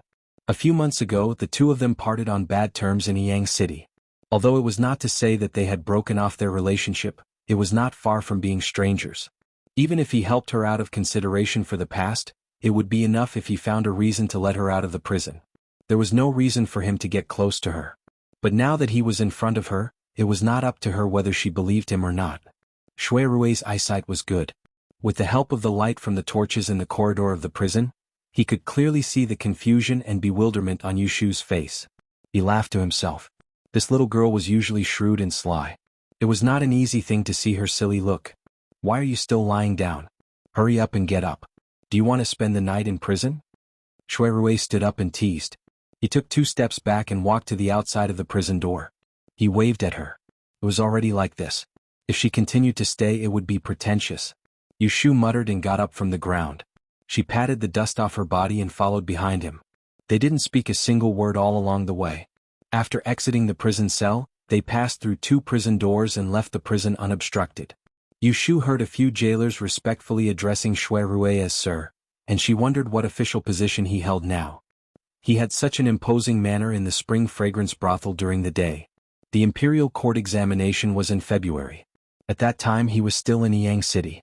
It seemed that this official position was not a normal one. It was because of his family's influence. It was said that this Shui family had a very high status in Anling City. Otherwise, when a housekeeper came to Yang City, the masters of the Ji family would not have to personally pay their respects and bow to him. Yushu looked at the back of Shui Rui's head and secretly curled her lips. Other people were the children of officials. She did not know which generation this brat was. After all, the prison door was a place where prisoners were locked up. There was a remote street outside the door, and it was very deserted. A single carriage was parked at the side of the road, and the jailer sent them to the door before asking for permission to return. Yushu watched Shui Rui get on the carriage, and she hesitated as she didn't know how to speak and bid farewell to him. Although this would be suspected of burning the bridge after crossing it, she really did not want to coexist with him.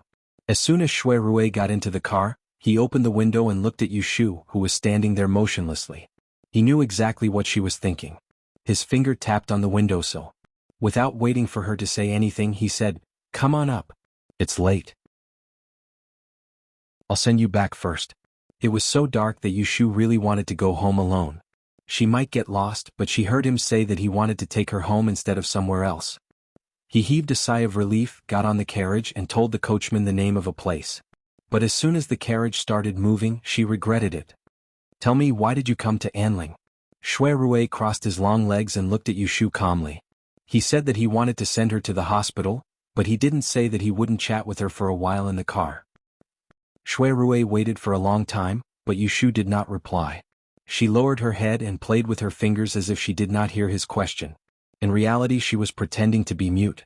If it was any other time, he would patiently wait for her to speak. But not today. The road was so long. After sending her there, he had other things to do at night. "All right, let's not ask about this. Let's talk about what happened today." Shui Rui changed the topic. There was a hint of mockery in his tone. "I thought you were smarter than anyone. Today, I know that there are times when you are dumber than others. You went to the Evergreen Gang's territory to gamble.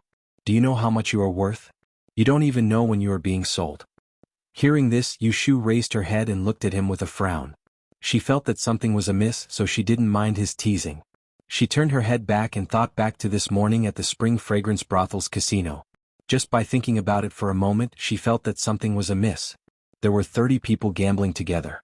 Why did the person who spent money to pick the numbers choose her? He bet 400 taels on 4 questions. It was not because he was confident in the questions, but because he thought she was a weakling. Even if the gambler who came up with the question wasn't a member of the Evergreen Gang, he was definitely related to the Evergreen Gang. He probably planned to pick a newbie to scam, so he tampered with the card selection part. She had thought that she was just a blind cat bumping into a dead mouse. She wanted to win their money, but it turned out that she had already been cheated by them. No wonder the 2 judges were not willing to help her solve the problem. This group of people were all in cahoots. She just didn't know how many of the 30 people had been cheated like her. Shui Rui looked at the annoyed expression on her face and said, 9 out of 10 gambles are scams. As long as the word gamble is involved, there is no such thing as a scam. Why do you think gambling is banned in the south of the city? Gambling was originally a game for traders to compete with each other in their free time. Occasionally there would be some bets, and later it was used for profit. Anling is the capital of the world. People from all walks of life come here. Since they can't go to the north of the city, they gather in the south. Because they are hidden in the market, it is difficult to control them. Thus, gambling and harming people are common. In recent years, there have been people using gambling as a pretext to trap traders and use gambling debts to threaten them. What you encountered today is exactly such a scheme. Among the 30 gamblers, other than you, there are 2 others who came to the capital for the Dian festival. If you are caught by them, you will have to work for them in the future and it will be difficult for you to escape. After listening to his detailed explanation, Yu Shu felt a little scared. Then she remembered that it was because of him that she was able to get out of trouble this time. She didn't want to owe him a favor, but it was too late. She felt depressed but still thanked him. Fortunately, you led people to that place, otherwise I would have been in trouble again. Thank you. Shui Rui's smile changed. He clasped his hands on his knees and said, "Now, can you tell me how you came to the capital?" Yu Shu sighed. This was why she hated owing people favors. She couldn't refuse him confidently, so she could only answer honestly, "I offended the Ji family and couldn't stay in Yang City. I was afraid that I would cause trouble for others, so I left Shangjing to make a living." Shui Rui certainly knew about the grudge between Yu Shu and the Ji family. He also knew how she offended the Ji family and had to leave. A few months ago, in Yang City, he was there when she went to the county yamen to beat the drum and complain about her grievances. He saw with his own eyes how she viciously accused the Ji family. Even now, it was still vivid in his mind. It made him realize that this fake young man in front of him was not as kind and honest as he looked.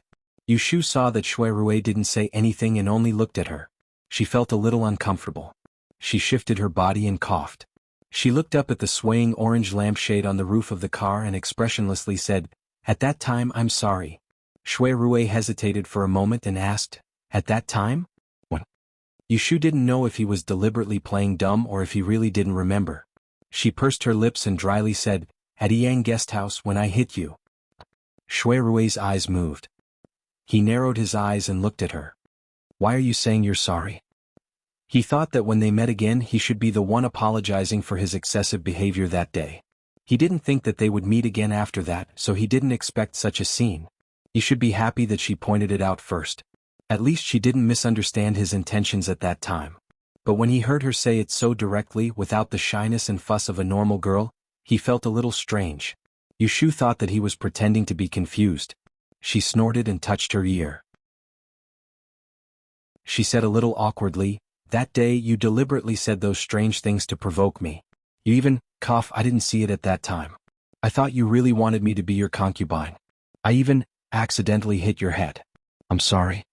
Honestly speaking, when he said, "Follow me," it really scared her. That serious talk about wanting her to be his concubine caused her to misunderstand. Otherwise, she wouldn't have been unable to see that he was putting on an act. She angrily gave him a hard slap. After Shui Rui heard what she said, he knew what was strange. When he saw her apologizing in all seriousness and didn't take his words seriously in the slightest, he didn't know whether he should cry or laugh. He held his forehead with one hand and couldn't help but laugh out loud. Ha ha ha. What he said and did that day was indeed to provoke her. But this didn't mean that he was lying. This girl, when she was smart, she could kill him. When she was stupid, how could she be so stupid? He bumped into her on the street the day before yesterday.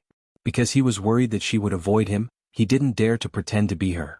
It turned out that she didn't take his words seriously. When Yu Shu saw him laughing for no reason, she didn't think that what she said was funny. She was puzzled and asked, "What are you laughing at?" Shui Rui put down his hand and gently shook his head. He held back the smile on his lips and raised his dark eyes to look at her. "It's nothing. It's good that you don't hate me." When Yu Shu heard this, seeing that he didn't care, her heart was a little happy. Her words and actions became a little more relaxed. She raised her eyebrows and said, "It's not like I don't know what's right and wrong. What's there to hate? You think too much of me." Shui Rui looked at her with a smile that wasn't a smile. "I don't know who it was. Because I teased her for being slippery, she secretly drew a turtle on the back of my account book and wrote my name on the shell." When these words came out, Yu Shu choked on her saliva. She was thinking about how to reply when she suddenly froze. This matter was referring to the time when she was still working at Mianzhai and he was still shopkeeper Chao. In Yang he had never personally admitted that he was Chao Zixin. But now he suddenly mentioned the past. Was it a slip of the tongue or? Shui Rui looked at her in a daze and roughly knew what she was thinking. He lightly sighed and apologized. "Ah Shu, at that time I'm sorry." When Yu Shu heard him call her name, she came back to her senses. Her heart couldn't help but feel a little sour. She imitated him and pretended to be stupid and asked, "What are you sorry about?" Shui Rui sternly said, "Because of some difficulties, I had to pretend not to know you and Yang. I didn't deliberately tease you and make you feel uncomfortable. I'm sorry."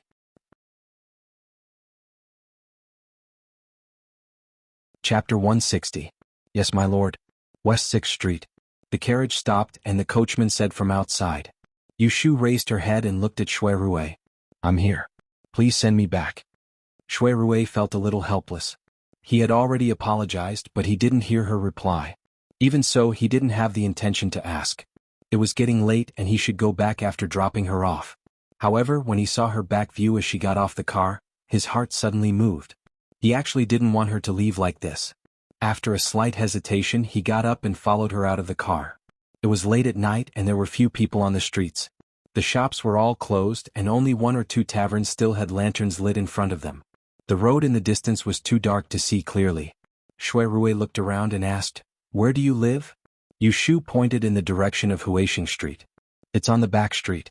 Carriages can't go there." Shui Rui raised his chin. "Let's go. I'll send you off." Yushu waved her hand and said, "No need. It's very close. I can go back by myself." "You don't want me to know where you live?" Shui Rui asked. Yushu was a little embarrassed that he had hit the nail on the head. She denied, "No. How can a girl like you walk at night without worrying? Shall I send you to the intersection?" Shui Rui tactfully sought Yushu's consent. Yushu was a person who could be persuaded by reason but not cowed by force. Besides, she had just talked it out with him. It was meaningless to deliberately avoid him, so she pointed in the direction and said, "Let's go." Shui Rui smiled and turned to catch up with her. They walked side by side, maintaining a distance of about 3 feet. It was not abrupt, nor did it seem distant. He could even use this distance to chat with her. "You and your brother are now living in someone else's house?" "No, I bought a private house." "You bought a house by yourself?" Shui Rui turned his head to look at her in surprise. During the day outside the spring fragrance brothel, he saw her talking to that young man from afar. He thought that she was seeking refuge in someone's house, but he did not expect that she had already settled down in Anling City. Yushu nodded. "When I left Yang, Aunt Hui gave me a sum of money to settle down." Shui Rui pretended to know nothing and asked, "How did she give you money?" Yushu pretended that he did not know about the series of events that happened to Zhao Hui. She briefly said, "Aunt Hui's family property was seized in her early years. After she won the lawsuit, she got her family property back, so she gave me the money." If Shui Rui didn't know about it, he would think that Zhao Hui's lawsuit had nothing to do with her. However, now that he saw her acting as if nothing had happened, he admired her even more. "What do you plan to do in the future?" Yushu was hesitating whether to tell him about her fortune-telling stall in Qiuguifang. Then she heard an excited shout from the roadside, "Ah, Ashu!" She turned her head and saw a figure stumbling towards her from the side of the road. Just as he was about to pounce on her, a force came from her elbow and Shui Rui pulled her to the side, just in time to avoid the attack. "Ah!" Xia Mingming fell a few steps forward and fell on the ground. He cried out in pain. Shui Rui looked at the rash person on the ground. He was a little unhappy that the person was the same as the young man in the day. He turned his head and wanted to ask Yushu who this person was. But she glanced at him with a strange expression. She gently broke away from his hand and squatted down to help the person. "Where did you fall? Can you stand up?" "Ashu, I'm sorry." Xia Mingming saw that Yushu was safe and sound. She couldn't help but put her arms around Yushu's neck and sobbed. Yushu patted her back. She didn't scold her because there were people present. Okay, don't cry." When he saw them hugging each other, Shui Rui was stunned. Fortunately, he was a cautious person, and he didn't rush forward to pull the two of them apart. He lowered his head and took a few more glances at the young man, and he instantly came to a realization. He snickered in his heart. Why is it that it's fashionable for the young ladies in Anling City to dress up as boys recently? Yushu pulled Xia Mingming and asked a few questions. Under her incoherent explanation, she finally figured out why she was waiting for her here.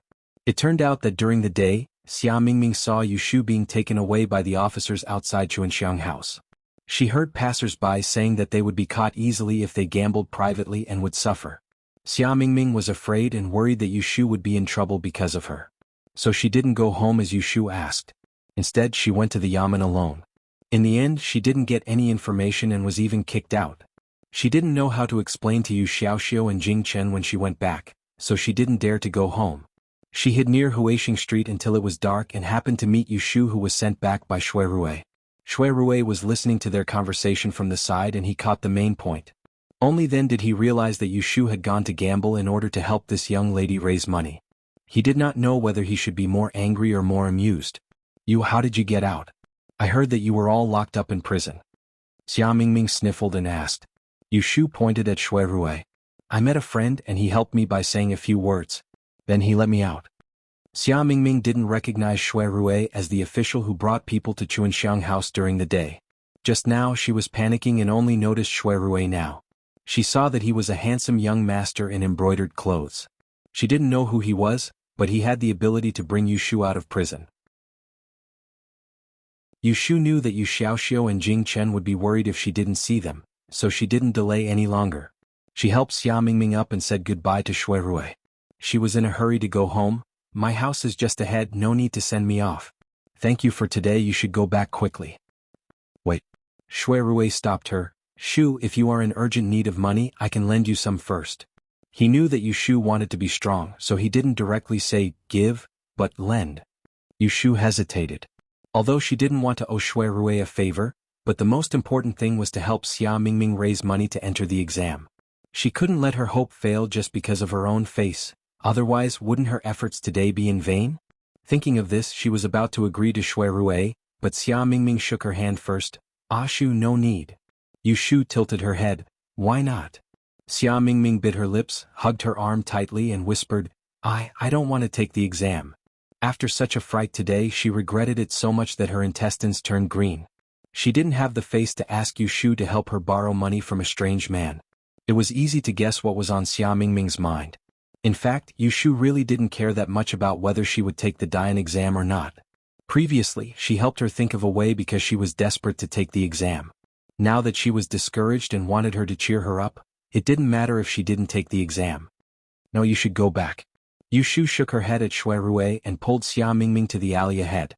This time Shui Rui didn't call out to her again. He watched her disappear before he turned around and walked back. As he walked, he recalled the few months he spent in Yang City. Sometimes he laughed, sometimes he shook his head. His expression was relaxed, and his mood had never been so good since he returned to the capital. He only restrained his expression when he arrived at the place where the carriage stopped. "Master, where are we going now?" The carriage driver lifted the curtain. "Engwu Hall." So the carriage drove to the prosperous north of the city, where the night was full of singing and dancing. As for Jing Chen and Yu Xiaoxiu, when they didn't see Yu Shu and Xia Mingming come back in the evening, they began to feel nervous. They wanted to go out to find them, but they were afraid that they would come back halfway, so they had to wait anxiously at home. Poor Kim Bao was hungry from noon to night, but no one paid attention to it. It was so depressed that it kept scratching the wall. When they were about to go out to find them, the door rang. Xiaoxiu, open the door, we're back." Yu Xiaoxiu rushed to the door and Jing Chen followed behind him. When he opened the door and saw them, Yu Xiaoxiu was relieved and couldn't help raising his voice. "Why did you come back so late?" Although Jing Chen couldn't speak, the concern in his eyes was obvious. "Let's go in first." Yu Shu pushed Yu Xiaoxiu into the yard and asked Jing Chen to close the door. When the four of them returned to the house, Yu Xiaoxiu sat next to Yu Shu and asked, "Did something happen?" Yu Shu glanced at Xia Mingming. They didn't say anything on the way back, but what happened today would definitely make them worried, and Yu Xiaoxiu would inevitably blame Xia Mingming. "It's all my fault." Xia Mingming didn't wait for Yu Shu to help her lie, but lowered her head and said. He gave a rough account of what had happened today. Sure enough, when Yu Xiaoxiu heard that Yu Shu was put in prison, he was shocked and angry and forgot to ask who saved her. He first glared at Xia Mingming and said, "Fortunately my sister and brother are fine, or I won't let you go." It was rare that Xia Mingming didn't talk back to Yu Xiaoxiu. She grabbed the tablecloth and her eyes were red. She knew that it was all because of her, and she didn't need Yu Xiaoxiu to argue with her. She was ashamed to death. Jing Chen looked at Yu Shu thoughtfully, didn't notice Yu Xiaoxiu's slip of the tongue, and didn't join in the scolding of Xia Mingming. Instead he quietly got up and went outside. Yu Shu didn't want Yu Xiaoxiu to hold a grudge against Xia Mingming because of this, so she slapped Yu Xiaoxiu's back and scolded him with a smile. "Who are you going to fight with?" "I did it myself and I'm useless." "Don't blame her." You're a boy and you quarrel with a girl. It's shameful. Yu Xiaoxiu said angrily, you're protecting her and you don't know who is your brother. Nonsense again. You're my only brother. Hearing Yu Shu's words, Yu Xiaoxiu felt comfortable, but Xia Mingming didn't feel good. Seeing the brother and sister getting along well, she felt like an outsider and forgot that she was an outsider. Seeing Yu Xiaoxiu calm down, Yu Shu patted him on the shoulder and said, go make the bed and I'll go to the kitchen to find something to eat. After that, she left him and Xia Mingming staring at each other in the room. When Yu Shu came to the kitchen, she found that someone was already there. There was a pot on the stove and Jing Chen was bending over to add firewood to the stove. His movements were not very skilled. Seeing the sparks jumping to his hands, Yu Shu hurried forward and said, let me do it, let me do it.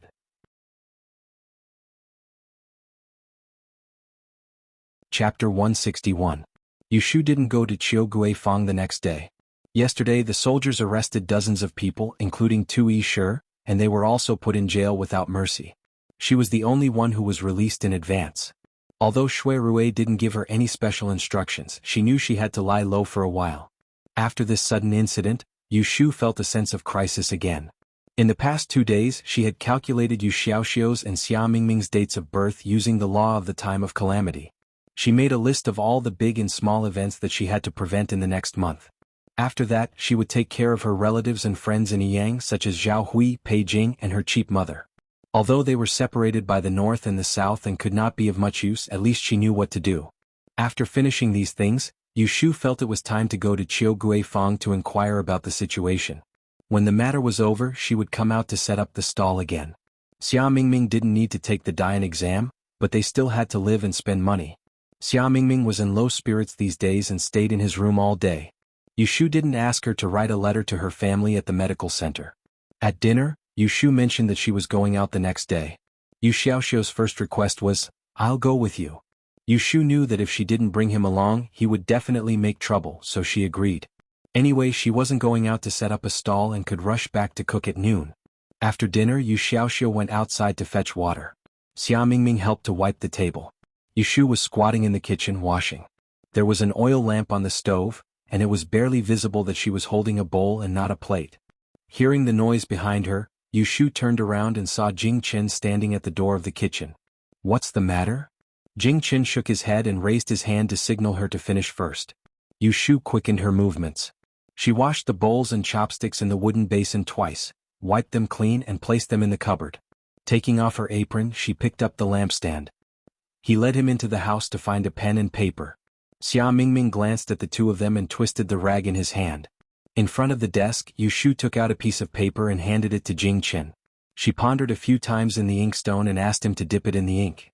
When he was done, she moved closer to take a look and saw the words written on the paper, Your sword.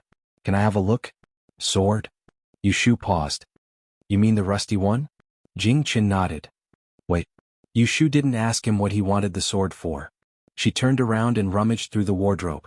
After settling down in Beijing, she kept the rusty ancient sword and locked it in the cabinet. She had been so busy recently that she had a headache. He didn't bother to check if it was a real antique. She found the rusty sword at the bottom of the wardrobe. Yu Shu untied the cloth wrapped around it and handed it to Jing Chen.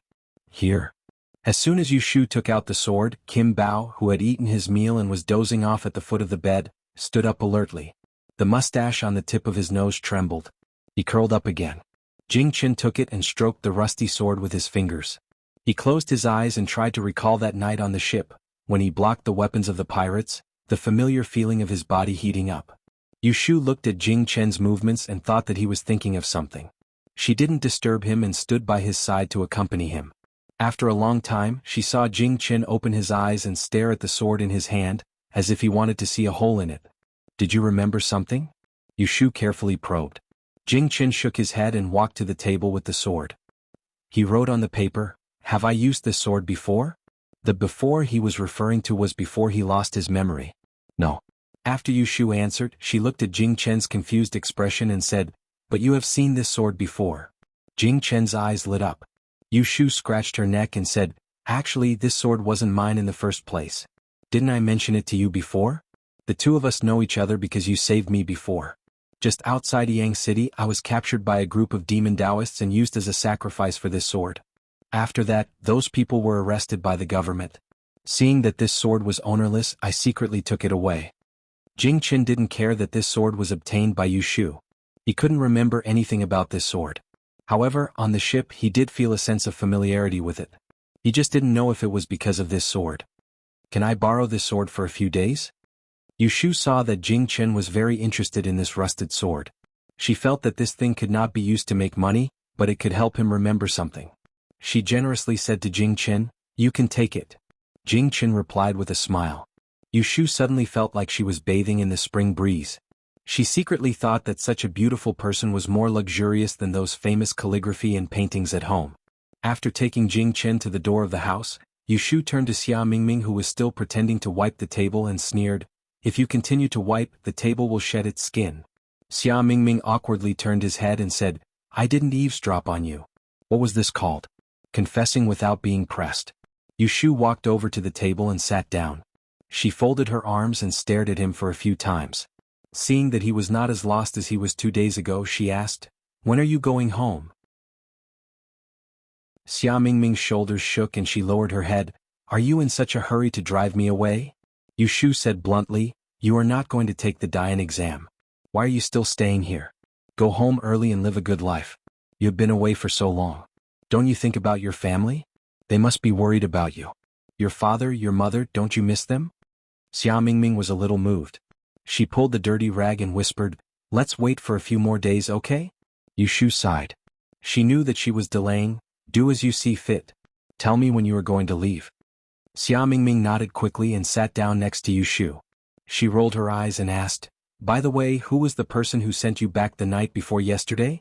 Yu Shu reached out to pour water from the teapot and answered casually, "A friend." "A friend?" Xia Mingming leaned closer to her. "Where did you meet a friend who could bring you out of prison? You haven't been to the capital before. How did you meet someone here?" 2 days ago, she was not in the mood to inquire about it. Now that she thought about it, she was very curious. Yu Shu did not tell her much about herself. In Xia Mingming's eyes, Yu Shu's origin was quite mysterious. Not only did she know the orthodox 6 lines divination, she was also good at everything. She was clearly a woman, but she was smarter and more capable than a man. Now she had a friend who seemed to be very capable. Yu Shu turned to look at Xia Mingming, who was full of gossip. Her hands were itchy, so she raised her hand and pinched one side of Xia Mingming's soft face. She twisted it left and right and said with a fake smile, "Mind your own business. Hurry up and go to bed. I will go out with Xiaoxiu tomorrow morning. You take our dirty clothes to wash." After that, she threw her hand away, ignored her crying bitterly, turned back to the room and closed the door. The next morning, Yu Xiaoxiu woke up earlier than Yu Shu. Because he was excited to go out with Yu Shu, he did not sleep much last night. But it was good to be young. He would not be unable to get up the next day just because he did not sleep well. After a simple breakfast, Yu Shu led Yu Xiaoxiu out the door. Perhaps it was because of the spring fragrance brothel's arrest 2 days ago. Autumn Osmanthus Lane was lively during the day, concealing a strange atmosphere. When Yu Shu walked on the street, she felt that there were whispers everywhere. People were whispering to each other, but she did not know what they were secretly talking about. Yu Shu first went to Mingyuan Casino. Across the street she saw the seal on the door. Her eyelids twitched, and after asking a passerby, she found out that several soldiers had come in the afternoon to seal the casino and arrest a few people. Yu Shu accompanied the passerby inside, then walked back to the tavern where she usually set up her stall. Telling Yu Xiaoxiu to wait outside, she went in to talk to shopkeeper Sunday. Coincidentally, the shopkeeper was not around today. There were only 2 waiters in the tavern, and one of them recognized Yu Shu. He slung a cloth over his shoulder and walked up to her. "Isn't this Yu Shu? Shopkeeper was just talking about you yesterday. I haven't seen you set up your stall in a few days. Did you see that business is not good and decided to give up?" Yu Shu smiled. "How could that be? I was busy 2 days ago, so I couldn't come. Today I'm here to take a look. I heard that there was an incident in the market. Brother waiter, have you heard of it?" The waiter turned his head to look at the 2 customers drinking by the window. He waved at Yu Shu and led her to the counter. "Isn't that right? Let me tell you, it's good that you haven't been here for the past 2 days. The streets are full of people being arrested. It's said that the Evergreen gang secretly gathered people to gamble, and they've been investigated by the government. The notice board at the end of the street only posted the announcement yesterday afternoon. I'm sure you haven't seen it yet. I heard from the shopkeeper that the government has issued an order to strictly crack down on gambling in the south of the city. Anyone who participates in gambling will be arrested and locked up for a few days. If it's serious, they'll have to leave a criminal record with the government and will never be allowed to take part in any examinations. Yushu took a deep breath. It's that serious? Isn't it? The waiter secretly curled his lips and said in a low voice, "It's fine to gamble in the north of the city, but we're not allowed to gamble in the south of the city. Why are the people in the south of the city so inferior? Don't they learn to gamble?" Yushu didn't respond. She only smiled and chatted with him for a while before saying goodbye. "Brother waiter, thank you for telling me. When the shopkeeper comes, please pass on a message for me. I'll be leaving now." "You're not staying for a drink? Maybe another day." Yushu was short on money, so how could she waste it on wine? The waiter was about to go back to work when he touched his head and remembered something. He called out to Yushu, who was walking to the door. "Hey Yushing, wait." Yushu turned around. "What's wrong?" The waiter stepped forward and said, "I almost forgot. In the 2 days that you weren't here, someone was looking for you. He came to our tavern and asked about you twice."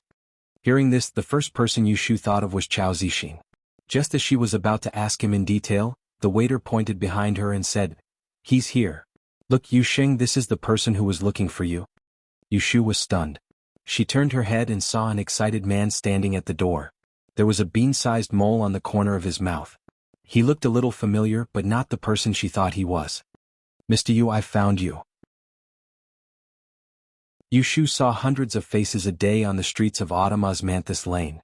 She couldn't remember who this person was, so she asked suspiciously, "You are?" "It's me." "Mr. Yu, have you forgotten? That day you showed me the way to money and tied a red rope for me."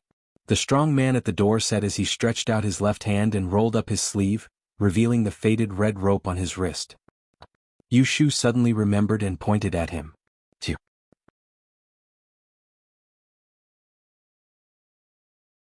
Chapter 162. In the Sunji Tavern, there were a few refreshing dishes and a pot of good wine on the table. Yushu was listening to Zhao Qinghui with great interest. He was the first customer of her divination stall on the day it opened. He told his story. Yu Xiaoxia was called in by Yushu. He sat at the table and ate raw flowers. It was no wonder that Yushu didn't recognize him at first. He was dressed much more neatly than when he came to have his divination done that day. Zhao Qinghui wasn't originally from the capital. His family lived in a small town in the north. His father died early, so he and his mother relied on his maternal grandfather's family to live. His maternal grandfather's family ran an escort agency for 3 generations. At that time he was full of youthful vigor. Because of the death of his father and mother, he was treated with disdain. He left home to learn martial arts. After 5 years he was finally able to return home. Who would have thought that when he arrived at the village, he would not see his mother and maternal grandfather's family? After asking around, he found out that the year before last, there was a drought in the north. The villagers were worried about starvation and the escort agency's business was cold. His maternal grandfather's family moved elsewhere to make a living. He asked around 3 times but he didn't know where they moved to. Left alone he could only wander around. A year ago he arrived at the capital. With his martial arts skills, he worked as a guard for a large family to support himself. Because he liked to drink a few mouthfuls of wine, his days were occasionally tight. That day, his master sent him to Osmanthus Lane to handle some business. After finishing his business, he wandered around Osmanthus Lane and found Yushu's stall. Who would have thought that he would be able to find a way out? Zhao Qinghui was asking for money that day. Yushu showed him a way to make money. Zhao Dezhuang followed it and walked southwest. When he encountered a wall, he turned, and when he encountered a street, he walked. After 500 steps, he looked up and saw an escort agency at the end of the street. The sign hanging on the sign was his maternal grandfather's family's name. How could I have expected that they would move to the capital? I've never been to that street before. If it weren't for Sir Yu's clever foresight, I don't know how many times I would have missed them. Zhao Qinghui took a sip of wine and said with a ruddy face, "My mother's health is still fine. My uncle has always been strict and when he saw me he shed tears. Although he scolded me, he is still my closest relative. My uncle has no children and has grown old over the years. He has the intention of entrusting the escort agency to me in the future. Coincidentally, he received a big business the other day and was going to deliver goods to Shizhou. I left in a hurry with the escort team and didn't have the time to thank Master Yu. I came back 2 days ago and only came to thank you later." As he said that, he took out a banknote from his bosom, placed it on the table and pushed it toward Yushu. Embarrassed, he said, "I thought I might run into you today, so I brought it with me. It's the money I owe you that day and the red packet Mr. Feng gave me." Yushu took it and looked at it. She secretly clicked her tongue. There were more than 20 taels stamped on the banknote. Her living expenses for the next month would be settled. She laughed inwardly. Was this considered waiting for the clouds to disperse and the moon to see the light? 20 taels was far from being a lot in a proper trading house, but for a trader like Yushu who hung a flag outside, it was a very generous reward. In fact, this time it was a coincidence. The 8 ways of making money were based on karma. If one did not have the fortune to make money, they could at most guarantee that they would not lose it. If one had the fortune to make money, then they would be able to get help. This Zhao Qinghui's luck was about to change. He was just missing a chance, but Yushu pointed it out. Zhao Qinghui had been in the Jianghu for a few years and knew that a person could not be judged by their appearance. Although Yushu was young, she had previous experiences as a witness and knew of her abilities. He trusted her very much, so he gave her a generous red packet in preparation for the future. "Mr. Yu, my uncle heard of you and wanted to meet you." Zhao Qinghui asked, "When do you think you have time to go with me?" Hearing this, Yushu didn't know what to say, so she didn't rush to answer. Instead, she took out a few Yao coins that she often used and threw them on the table. She lined up the coins one by one and calculated 3 times. Seeing that the divination was auspicious and that her children's eyes were peaceful, she felt relieved and said, "I have time today, I'll go with you."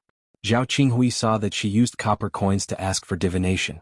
Although he didn't understand it, it looked profound and he thought highly of Yushu. He immediately clapped his hands and said, "Great, then we'll leave after drinking this pot of wine." Yushu nodded. She saw Yu Xiaoxiu straighten his eyes and looked at the banknote next to her hand. She smiled and gave it to him. "Take it." Yu Xiaoxiu finally saw the number on the banknote. He stared at it for a moment, then he grinned and looked at Yushu with admiration. He folded the banknote in half and carefully put it into his bosom. "It should be Yushu Lu Yun." She asked Yu Xiaoxiu to wait for her in the tavern. She followed Zhao Qinghui to the Fuan escort agency and met her uncle, Boss Zhou.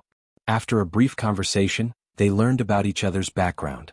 Then she was taken around the escort agency. It was said that Boss Zhou was asking her to give advice on the feng shui of the house, but in fact, it was to test her ability. Because Yushu had bought a haunted house before, she had specially sorted out the house studies taught by Qing Zheng in the past few days. Although she lacked experience, she had a unique vision and was bold and careful. The second time she looked at the house, perhaps because she was thick-skinned enough, she did not have stage fright at all. As she walked, she pointed at a few mysteries in the courtyard. When Boss Zhou's expression changed, she pointed out something wrong at the right time. "When I entered the door just now, I noticed that there are many tripod seats under the wall of this courtyard. They were originally meant to calm down, but they backfired and became a hindrance." Boss Zhou's expression changed. "Mr. Yu, please speak." Yushu pointed to the bare walls of the courtyard and asked, "Were there trees originally planted here?" Boss Zhou said, "There were originally 2 trees. Later there were always moths, so one tree was cut down. The other tree died a few months ago for some reason." Yushu recalled what she had learned and asked, "Have the people living in the escort agency been quarreling recently? Perhaps they've even gotten into a fight and injured someone." Boss Zhou said in surprise, "Indeed, there were 2 escorts fighting the day before yesterday, and one of them broke his head." "How did you know, sir?" As he spoke, he turned his head to look at his nephew, asking him with his eyes if he had told Yushu. Zhao Qinghui quickly shook his head, indicating that he had not. Yushu caught a glimpse of their movements and smiled. She pointed to the wall and explained, "In the layout of the house, it is appropriate to make up for the deficiencies, and the best strategy is to be comprehensive. This place is flourishing, and when the metal is flourishing, it will suppress the wood energy. According to the 5 elements, metal gives birth to water, water gives birth to wood, and wood gives birth to fire. I have just seen that there is a kitchen that makes a fire to cook in your courtyard, and there is a well that fetches water for drinking. However, there is a leakage of wood energy. It should only be suppressed, not born. Sooner or later it will be blocked. At first there will be quarrels, but after a period of time, I'm afraid there will be blood." Hearing that Yushu's words were reasonable, Boss Zhou had already believed most of it. His expression changed slightly. "There is such a relationship. May I ask, sir, is there a way to resolve it?" "There is a way." Yushu was not in a hurry to answer. Instead, she changed the topic and said, It's just that this house has been seen by someone before. If I casually change it, it will inevitably be suspected of smashing someone's reputation.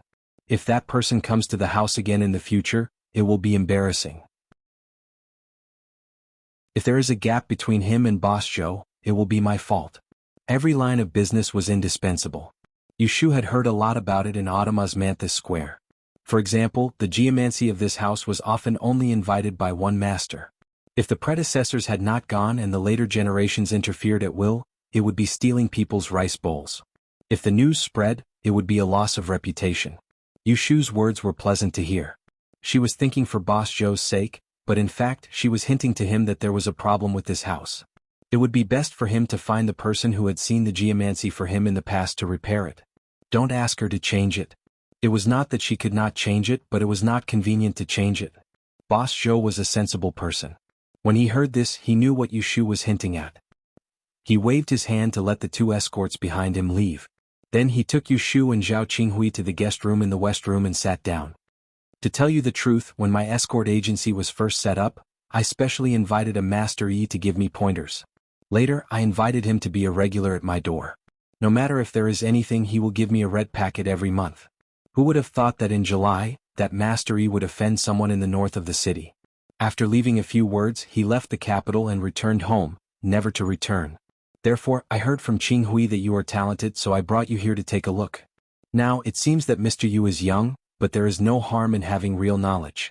I would like to invite you to be a regular at our escort agency and give me a few pointers. What do you think? Yushu thought that the term regular here was more or less equivalent to a consultant. She would only be needed if there was something, and if there was nothing she would also be paid. This job was not bad. Jing Chen's medicine was almost finished, and the weather was getting cold soon. He needed to add more clothes. Therefore, when Yushu received Boss Joe's invitation, she did not hesitate.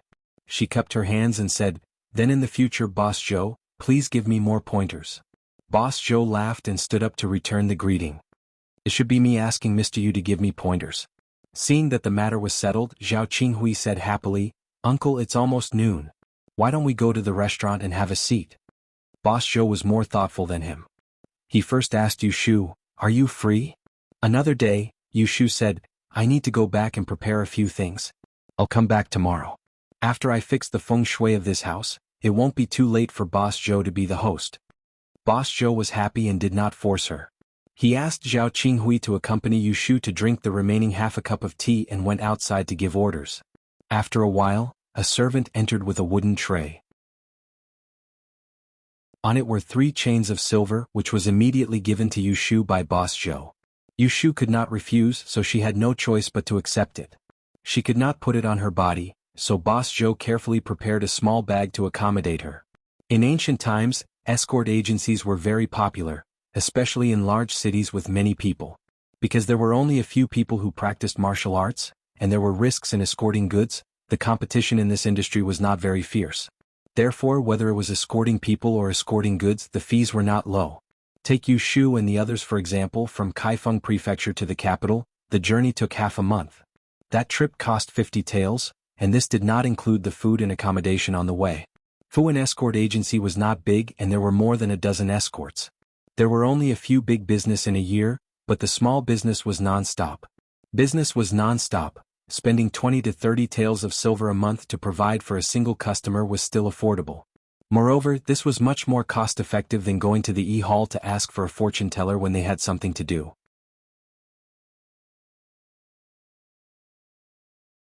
Chapter 163. When Yushu left Fuan Escort Agency, it was already noon.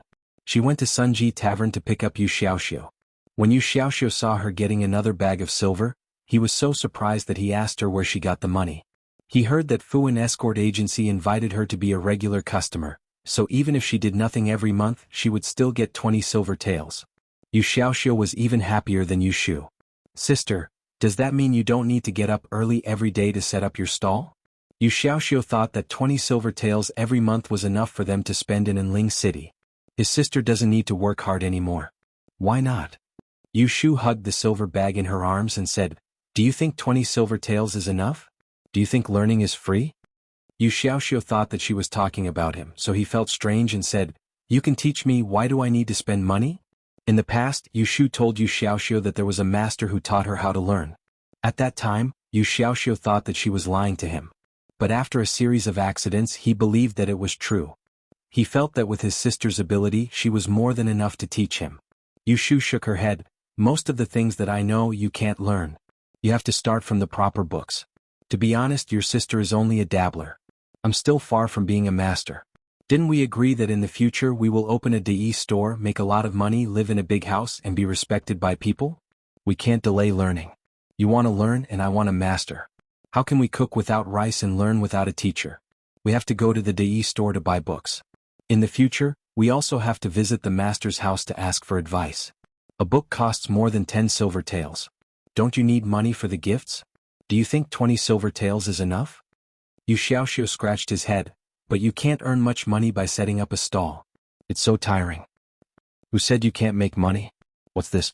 Yu Shu stuffed the money bag in her hand into Yu Xiaoxiu's arms. Now that we have a business, it will only get better in the future. It doesn't matter if we are tired. If we want to live a good life, how can we wait for money to fall from the sky? Don't you agree? Yu Xiaoxiu held the silver in his arms and curled his lips. You're the only one who's tired. I haven't done anything yet. Yu Shu rubbed his head. She laughed heartily and said, because I'm the older sister. In her previous life she had done a lot of stupid things that she couldn't bear to look back on. However, there was one thing that she was still proud of 500 years ago. She was a good sister from beginning to end. Yu Xiaoxiu suddenly felt a lump in his throat. He raised his hand to rub his eyes and put it down. He secretly tugged on Yu Shu's sleeve and followed her steps. He always felt that no matter how far the road was, it wouldn't be difficult to walk. With money in hand, Yu Shu was on the way home. She turned a corner and went to the medicine shop. She told the doctor the prescription that Jing Chen took. She bought 10 days' worth of medicine and a few pieces of ointment that were said to be very effective in removing scars. The wound on Jing Chen's abdomen had already healed, but there was a bumpy scar left. Yu Shu didn't see it with her own eyes, but she heard Yu Xiaoxiu talk about it. When they arrived at the door, Yu Shu was carrying some things in her hands. Yu Xiaoxiu walked in front of her to open the door. The bolt was not on, so it opened with a push. Yu Xiaoxiu took a step forward and was stunned. Yu Shu saw that he was blocking the door, so she used her elbow to push him. Yu Xiaoxiu suddenly turned his head. Pointing at the door he stammered, Jing? Jing? Jing? What scenery? Yu Shu heard the rustling sounds in the yard and pushed Yu Xiaoxiu aside. She entered the door and froze. He saw that in the small courtyard of the Sihiyuan. His vision was filled with a white silhouette, a long sword with green light floating around it, hissing as it cut through the wind. His footsteps were as light as a swallow's, sometimes advancing and sometimes retreating. His movements were just right. He pointed the sword and drew the sword like a flood dragon. The person wielding the sword had his hair draped over his shoulders and his expression was solemn. One moment one could see him clearly, the next moment it was hard to see him clearly. As he walked sideways, the ends of his hair brushed against the tips of his eyebrows. He was born with a righteous aura that was ferocious and evil. His clear eyes seemed to be able to reflect all the impure things in the world. The last ray of green light was drawn out from the sword. He turned his wrist and retracted it behind his back. He stood tall and closed his eyes. Everything was quiet, only the sound of his long breath could be heard. Yu Shu and Yu Xiaoxiu stood at the door while Xia Mingming squatted at the door. At this point the three of them were dumbfounded. It was Yu Shu who reacted first.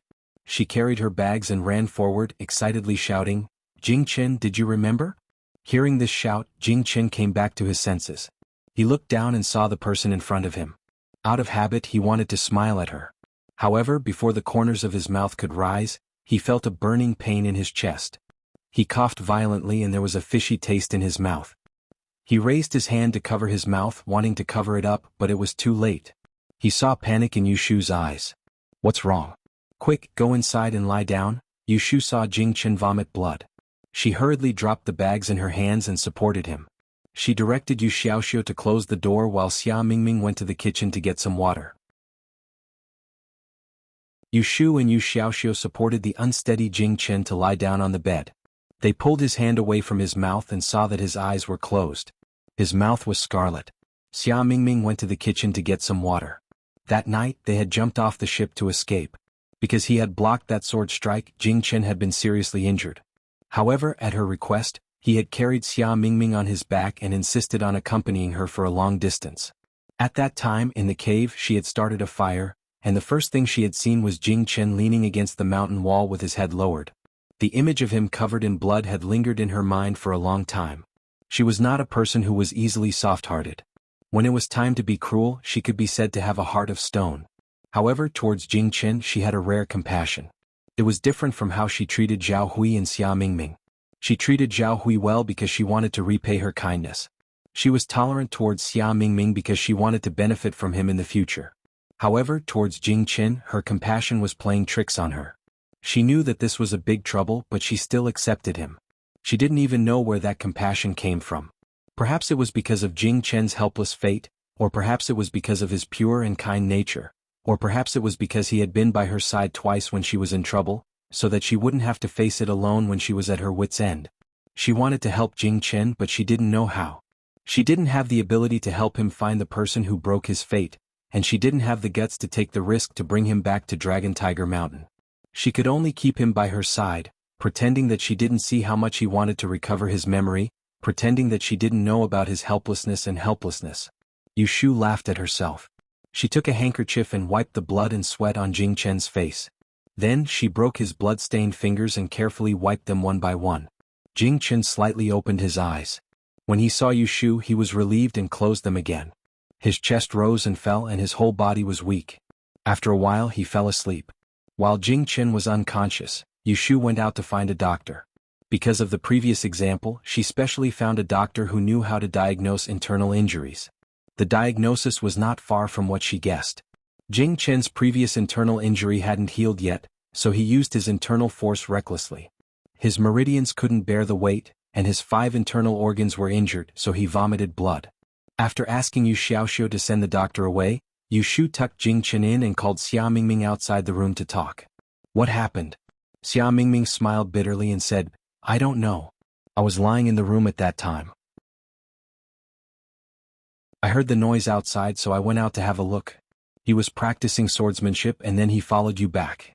Yu Shu knew that she wouldn't lie, so she gave her a string of money and sent her to buy food on the street.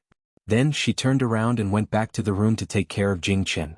She had to wait for him to wake up before she could ask him if he recovered his memory or only remembered martial arts. The 3 of them ate lunch in the afternoon. Yu Shu squatted in the courtyard and brewed medicine. Kim Bao was originally basking in the sun at her feet, but when he smelled the medicine, he moved away a little. This little blondie had been eating and drinking and he didn't move much. He had grown fat and when he was lying down he looked like a hairy ball. Jing Chen gave Yu Shu a lot of ink paintings. Among them Kim Bao took up most of the space. There were all kinds of interesting and lively poses. Yu Shu didn't think it was strange at that time, but now that she thought about it, she realized that Jing Chen had put in a lot of effort. One must know that Kim Bao was sleeping most of the time, so it wasn't easy to capture his movements to paint. Jing Chen only woke up at night. Yu Shu was sitting by his bed reading a book. The dim light was enough for him to see her face clearly. When she was quiet, she was very different from when she was talking. She didn't have those lively gestures, and the emotions that she inadvertently revealed made him feel more real. When he saw the tiredness in the corner of her eyes, he felt a little sad. He didn't know why. He lifted his hand. As soon as he moved, Yu Shu turned her head. When she saw that he had woken up, her face lit up with joy. She put the book aside and moved to the head of the bed. She asked with concern, You're awake. Do you feel uncomfortable anywhere? Jing Chen shook his head. Yu Shu put on a serious face. Don't lie to me. Jing Chen hesitated for a moment, then raised his hand and put it on his heart. Is it only here? Yu Shu asked to confirm. Jing Chen nodded. Yu Shu let out a sigh of relief. It's okay. It should be a blood clot. Let me rub it for you. Before Jing Chen could react, she stretched out her hand, pushed his hand away and pressed it on his chest. Because his outer shirt was stained with blood, he only had a thin shirt on his upper body. Her warm palm rubbed on his chest through a layer of cloth. He didn't know why, but it didn't make him feel better. Instead, it made him more flustered. Jing Chen subconsciously pressed the back of Yu Shu's hand, not letting her move again. When Yu Shu's hand was suddenly grabbed by him, the sound of someone's heartbeat more or less called back her feminine consciousness. Her face slightly blushed. But when she thought that Jing Chen thought she was a man, she put aside the uneasiness and asked, What's wrong? Does it hurt? Jing Chen shook his head. He took her hand away from his chest and put it on the edge of the bed. His fingers moved a little, but he didn't let go. He just held her hand, which was much smaller than his, in case she would rub his chest again.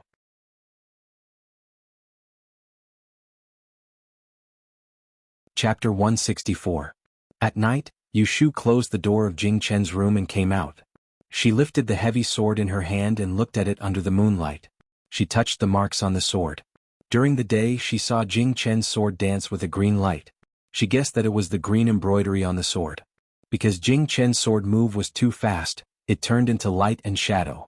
At that time she thought that it would be good for him to remember something, but who knew that he could not remember anything else and only remembered a set of sword techniques. Moreover, by a freak combination of factors, he had used his internal energy. Previously, his internal injuries had not healed, so he could not use martial arts. With this torment he would have to lie in bed for 10 days to half a month. Remembering that set of sword techniques, but not being able to use it was no different from not being able to remember it. The gains did not make up for the losses. Yu Shu knew that he was impatient, so she didn't say anything. But she took back the sword to prevent him from acting rashly again. She remembered that when she confiscated the sword, Jing Chen's face was full of reluctance and awkwardness. Yu Shu couldn't help but laugh. After laughing she felt much more relaxed. Jing Chen's temperament was far stronger than she had imagined. Otherwise, he wouldn't have been able to live until now and still maintain his simple temperament despite having the fate of a fiend. If it was her, she would have long been filled with cynicism and become a great devil. In any case, she would only harm others and not herself. Holding the sword, Yu Shu went back to the house. Tomorrow she planned to go to the Fuan escort agency to inquire about Jing Chen's internal injury. If it can be cured as soon as possible, then he can practice a few more sets of swordplay. Maybe he will be able to remember related things. The next morning Yu Shu went to Autumn Osmanthus Square to buy things. After walking 2 streets she found a feng shui hall. She picked 2 pots of flowers and trees and carried them to the Fuan escort agency. Zhao Qinghui and Boss Zhou were both waiting for her. There was also a chief escort who she had not seen yesterday. Boss Zhou introduced them to each other. "Come, let me introduce Mr. Yu. This is our Fuan escort agency's chief escort, Feng Chang. He is also my sworn brother." Boss Zhou patted a middle-aged man beside him and pointed to Yu Shu. "This is our escort agency's newly invited Mr. Yu. Old Feng, don't look at Mr. Yu's young age. My nephew was able to find his home thanks to him." The two of them greeted each other. Yu Shu noticed that Feng Chang's face was glowing red, his spirit was trembling with excitement, and his lower body was solid. She knew that he was a martial artist, so she smiled a little more, preparing to ask him for advice later. Boss Zhou was concerned about the feng shui of the house. Without saying much, he led Yu Shu into the house.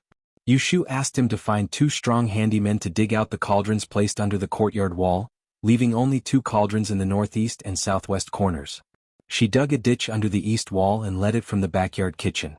The water that the maidservants used to wash vegetables and rice flowed directly into the ditch outside the door. After doing all this, she measured the distance between the east and west walls and the courtyard. She placed the 2 pots of flowers and trees she brought on the 2 corresponding positions. She warned Boss Zhou, "From now on, you can only plant trees on the east and west sides of the courtyard. It is not suitable to have these 2 pots of white calamus. You must water them daily. There is no need to protect them in the cold winter. If there are any dead leaves, clean them up in time. This flower is not delicate and is very easy to raise. You need to know not to let it die." Boss Zhou nodded his head repeatedly and did not ask for a detailed explanation. This was because those who knew the basics valued their knowledge and did not like to reveal their knowledge. However, the escort was more straightforward. He pointed to the pot of calamus nearby and asked, "Mr. Yu, is this enough? I heard that our courtyard lacks wood energy. Wouldn't 2 pots of flowers be too little?" Yu Shu was about to explain when she heard Boss Zhou cough and say, "Old Feng, Mr. Yu has his reasons for making such arrangements. Why do you need to ask so much?" Feng Chang smiled and said, "I'm just worried that he won't do well." Boss Zhou coughed again and interrupted him. He turned his head awkwardly and said to Yu Shu, "This brother of mine is clumsy. He doesn't have any other meaning." "It doesn't matter." Yu Shu waved her hand and explained generously, "Calamus is originally used to prevent diseases and eliminate evil. Making wine can avoid diseases and burning leaves can drive away insects. There is indeed a lack of wood energy in this house, so I directed water to grow wood in the direction of feng shui and dredged the joints to solve the predicament." Boss Joe can just plant trees in the courtyard later. There's no hurry. She spoke straightforwardly, and the few of them more or less understood some of it. Previously, Feng Chang saw that Yushu was young and looked too delicate. He was afraid that she was an embroidered pillow. Now he felt that she was much better than those arrogant and disdainful teachers. After tidying up the house, Boss Joe sealed another 10 taels of silver for Yushu to buy these 2 pots of calamus. Yushu said a few polite words and accepted it. These 2 pots of flowers cost her 5 taels of silver, so she still earned 5 taels of silver. After settling the business, Boss Joe asked Yushu to eat wine. This time Yushu did not refuse. Under Zhao Qinghui's suggestion, the few of them went to Sunji Tavern. At noon, Sunji Tavern had a few more customers. They went late and there were no more private rooms upstairs. Boss Joe originally wanted to change places, but when he saw Yushu greet manager's son and heard from Zhao Qinghui that she had set up a divination stall outside the tavern, he gave up the idea. After the dishes were served and they chatted for a while, Yushu brought the topic to martial arts. The 3 of you are all martial artists. I heard that when martial arts reach a certain level, there will be internal energy. I don't know if it's true or not. Feng Chang said, of course it's true. How can this be faked? Oh. Yushu looked curious. Can escort Feng show me your skills and broaden my horizons? Feng Chang waved his hand and said, I'm a person who practices external martial arts. I'm not good at internal energy. If you want to broaden your horizons you have to ask my big brother. Yushu shifted her gaze to Boss Joe. The latter smiled and stretched out his thumb to press on the corner of the table. Yushu looked over and saw a clear fingerprint on the table. Obviously, this was the work of internal energy. Yushu was a little surprised. She didn't expect that Zhao Qinghui's uncle, who looked weak and scholarly, would have such skills. No wonder he could manage an escort agency and open it in the capital. Knowing what was going on, Yushu showed a hesitant expression. Boss Joe saw this and took the initiative to ask, Mr. Yu, what's wrong? If you have something to say, you can say it. Yushu sighed first and then said straightforwardly, it's like this. I met a friend a month ago. He was injured and looked for a doctor to treat him. He said that he had internal injuries. He has no relatives in the capital and is only close to me. I want to find a way to treat him. Because I don't know martial arts, I can't get the gist of it. I want to ask Boss Joe if there's a way. After the 3 of them heard this, their expressions were different. Boss Joe first said, Mr. Yu probably doesn't know that internal energy healing is not an easy thing. Although I'm good at internal energy, I don't know how to heal injuries. Even if I want to help you, I'm really powerless. In fact, Yushu didn't intend to ask the other party to treat Jing Chen's injuries. Otherwise, if Kata Xing flared up, wouldn't it harm him? After hearing Boss Joe's words, she didn't feel disappointed. Instead, she had a clue. But you don't have to worry. Boss Joe comforted her again. This internal injury is not comparable to illness. It won't kill you. Pay more attention to recuperation and buy some tonics to eat. As long as the injury is not too serious, you can recover in 3 to 5 months at most. Yes. Yushu nodded and smiled bitterly to herself. If Jing Chen's injuries could be healed in 3 to 5 months, she wouldn't have to go through so much trouble. Because of such a matter mentioned during the dinner, the few of them lost their drunkenness. After a pot of wine they didn't have a refill. Yushu ate her food absent-mindedly. Occasionally she heard footsteps on the stairs and someone talking drunkenly, so she raised her head to look. At the corner of the stairs, a young man wearing a grass-green robe was supporting a petite young man down the stairs. The young man was probably drunk, and his footsteps were unsteady.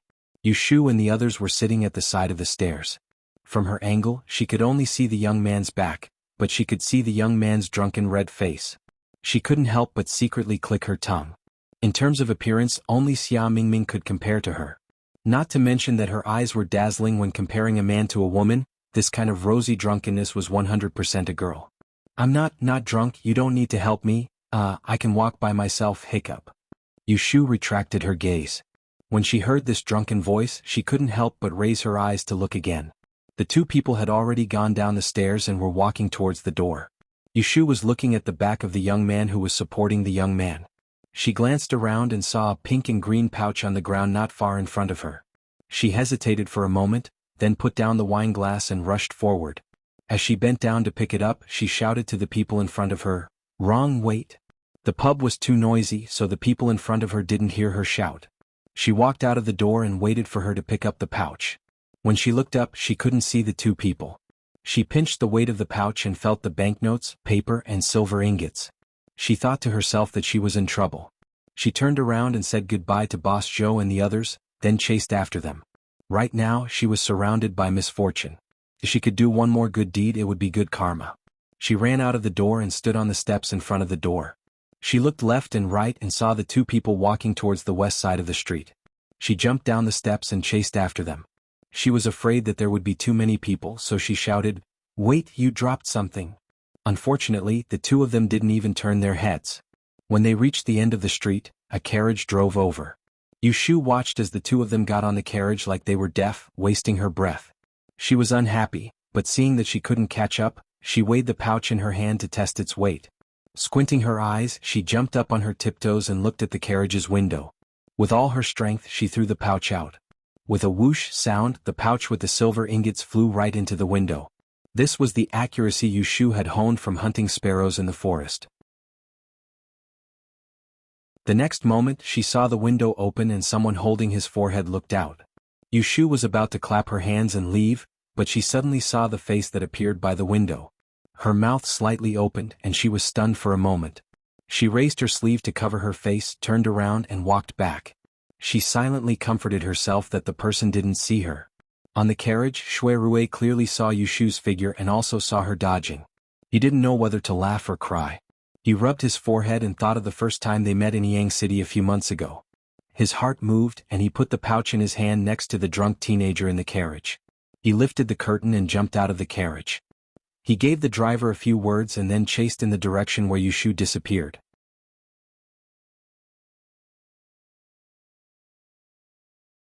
Chapter 165. Yushu ran back with her head down. When she turned her head and saw that the carriage with the petal hair had disappeared, she slowed down and walked back to the tavern. The table of food and wine was almost finished. Boss Joe saw that Yushu had returned and asked if she had eaten well. He called the waiter to pay the bill. They said goodbye in front of the tavern. Yushu did not see the man standing across the street. After earning 5 taels this morning, Yushu weighed a jean of flour cakes and sugar cakes at a snack shop on the street. Shui Rui followed behind Yushu at a distance and watched Yushu enter the snack shop. After a while, she came out with a few bags in her hand and a piece in her hand. She ate as she walked. This kind of behavior that used to be a bad habit to him, when done by her, seemed to be very natural. He still remembered that time when they went to the 3 Purities gathering together and bought breakfast on the street. That was the first time he ate on the street with people coming and going.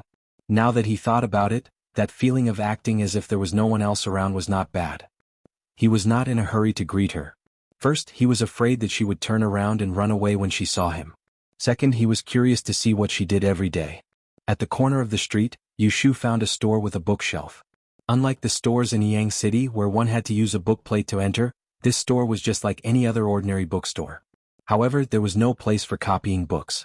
If one wanted to read a book, one had to buy it.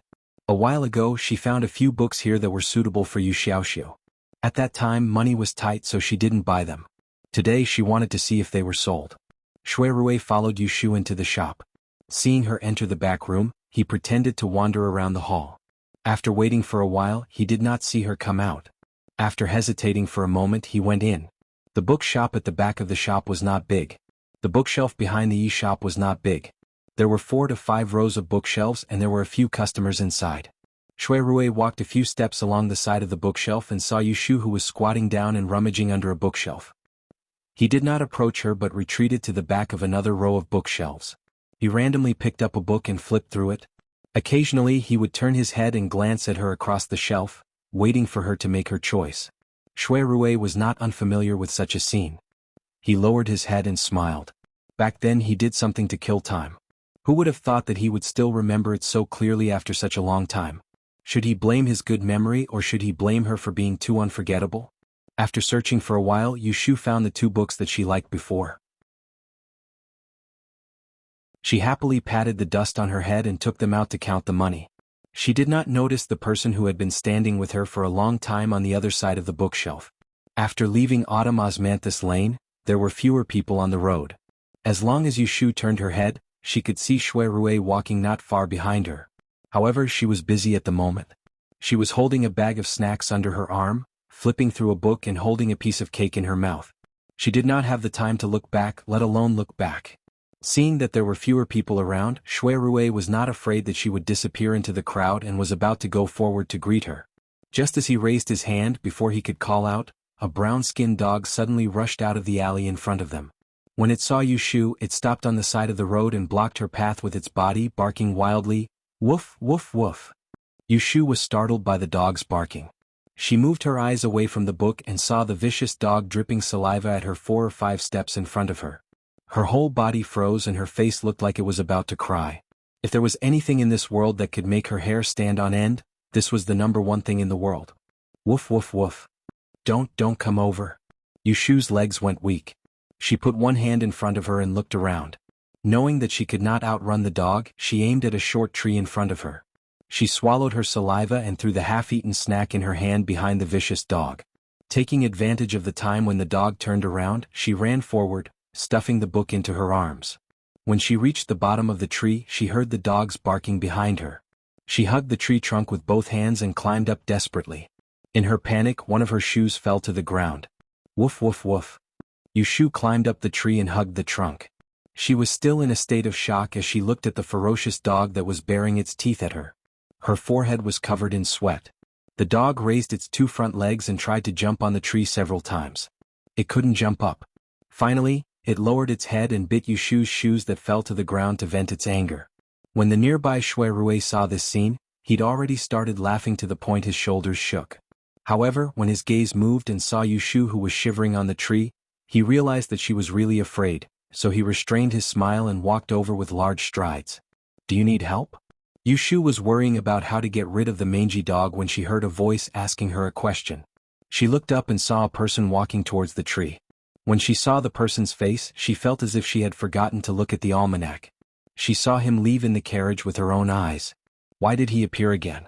Was Enling City so small?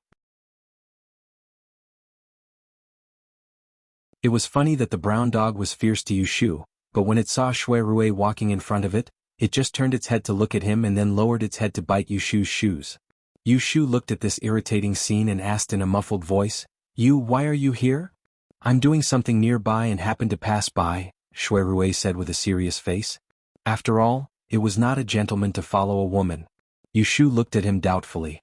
Suddenly she thought of the handsome gentleman who was with him in Sunji Tavern.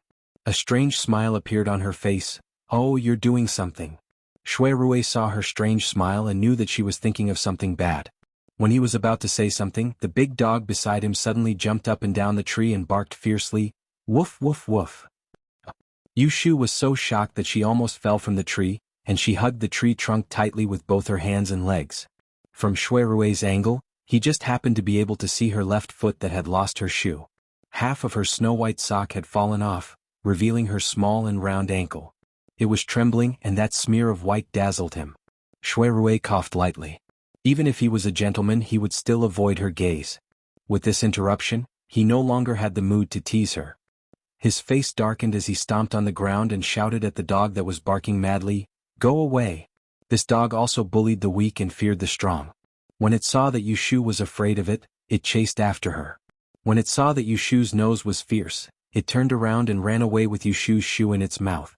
After driving the dog away, Shui Rui looked up at the tree and said, "It's okay. You should come down quickly. Don't fall again when you climb so high."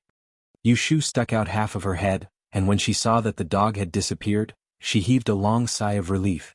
She looked at Shui Rui who was under the tree, and she wasn't sure if he had seen her embarrassing appearance of being chased by the dog and fleeing in a sorry state. "Can't you get down?"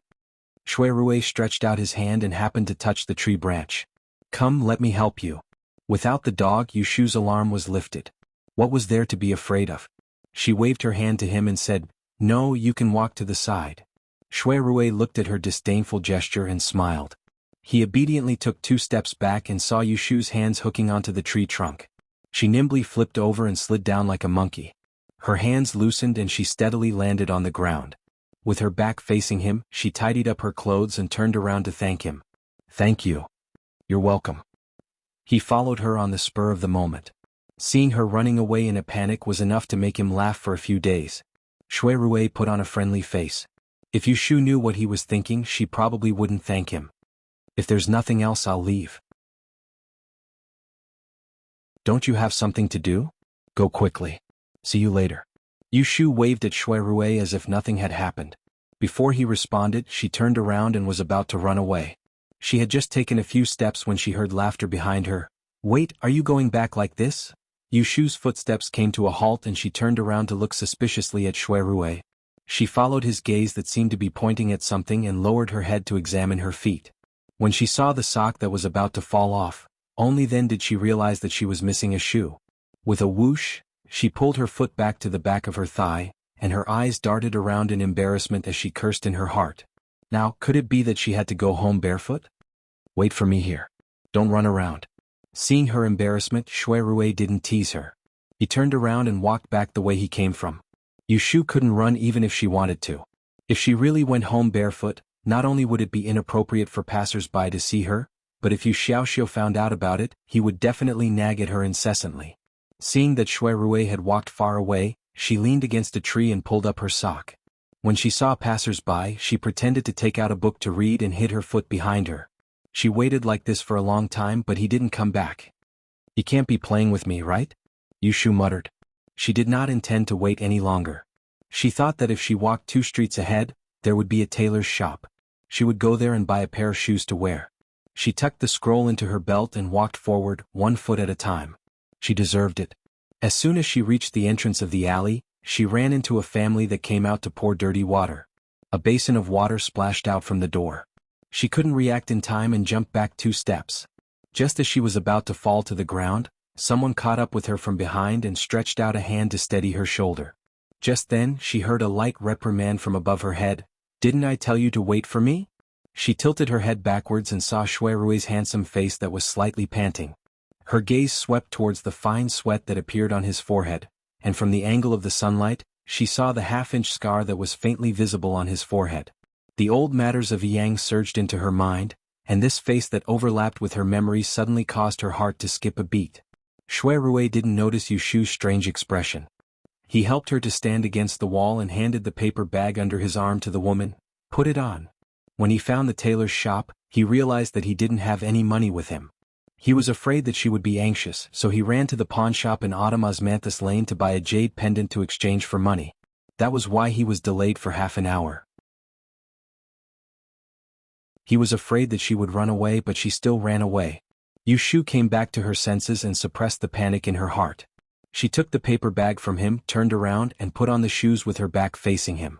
Unexpectedly, she found that the shoes he bought fit her feet very well. They were neither too big nor too small. Noticing this detail, she suspiciously turned her head and asked him, "How do you know how big my shoes are?" Shui Rui couldn't say that he just saw her feet on the tree, so he knew, so he joked, "How big a girl's feet can be, you can see it with one look." Who would have thought that this joke would be taken seriously by Yu Shu, and she only saw him as a romantic person. Thinking of his illustrious family background and the handsome young man she saw in the restaurant today, she felt that it was more and more true. With this she felt relieved. She secretly felt that it was funny just now. In terms of age, she was actually older than him by 7 or 8 years. She was really getting confused by a young man.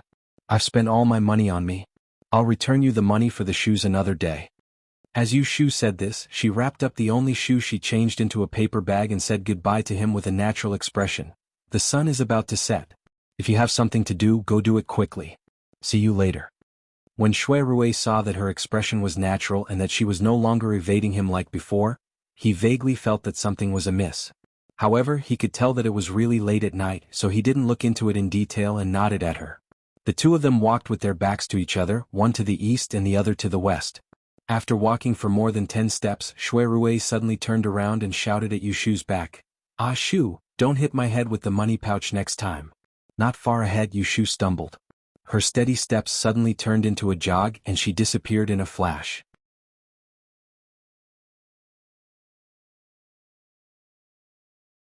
Chapter 166. A few more days passed and it was October. Xia Mingming's hope of taking the Dian exam was officially ruined. Yu Shu's life became better. She still set up a divination stall in Autumn Osmanthus Lane during the day. More and more customers came to ask for divination. It was common for her to charge 100 or so coins. Sometimes she could earn 1 or 2 taels of silver a day. Her hard work was not in vain. The only drawback was that she was very unlucky recently. She fell when she went out, bumped into people when she walked, and choked when she was eating. She suspected that Jing Chen's Kata star was about to break out. She was worried all day long. Every time she went out, she would use the 6 lines to calculate a complete divination for herself to avoid being hit. Recently, Yushu saved some money and planned to go to the north of the city to visit several famous DE stores. She wanted to try her luck and see if she could get a few good cheap books to read. She had been relying on her old books and didn't learn anything new, so she made little progress. Each study was different from other subjects. Each subject was related to each other. The more comprehensive it was, the more exquisite it was. With her current ability, it was more than enough for her to set up a stall on the street to calculate divination, but there were too few things that she could really bring to the public. Early in the morning, she decocted Jing Chen's medicine and watched him drink it. Then Yushu dragged the listless Xia Mingming out of the door. She had 2 things to do today. Why did you drag me out? I don't want to go to the street. Yushu ignored his complaints. She hired a donkey cart from Shiliu Street and asked someone to send it to Qianyuan Street. It was diagonally across half of Anling City. If they didn't take the cart and just walked, it would be dark by the time they walked back and forth. Even so, they didn't arrive at the central city until after a nap. After getting off the cart, Yushu gave the coachman her hard-earned money. After asking for directions, she pulled Xia Mingming and walked for 100 steps to the north. Not far away there was a broad road that ran from east to west. At the end of the street, there was a tall archway made of gray stone. The 4 pillars were straight and there were no words on them. One side was painted with a blue sky and a white sun, and the other side was painted with a bright moon and a tide. You had to crane your neck to see the whole picture.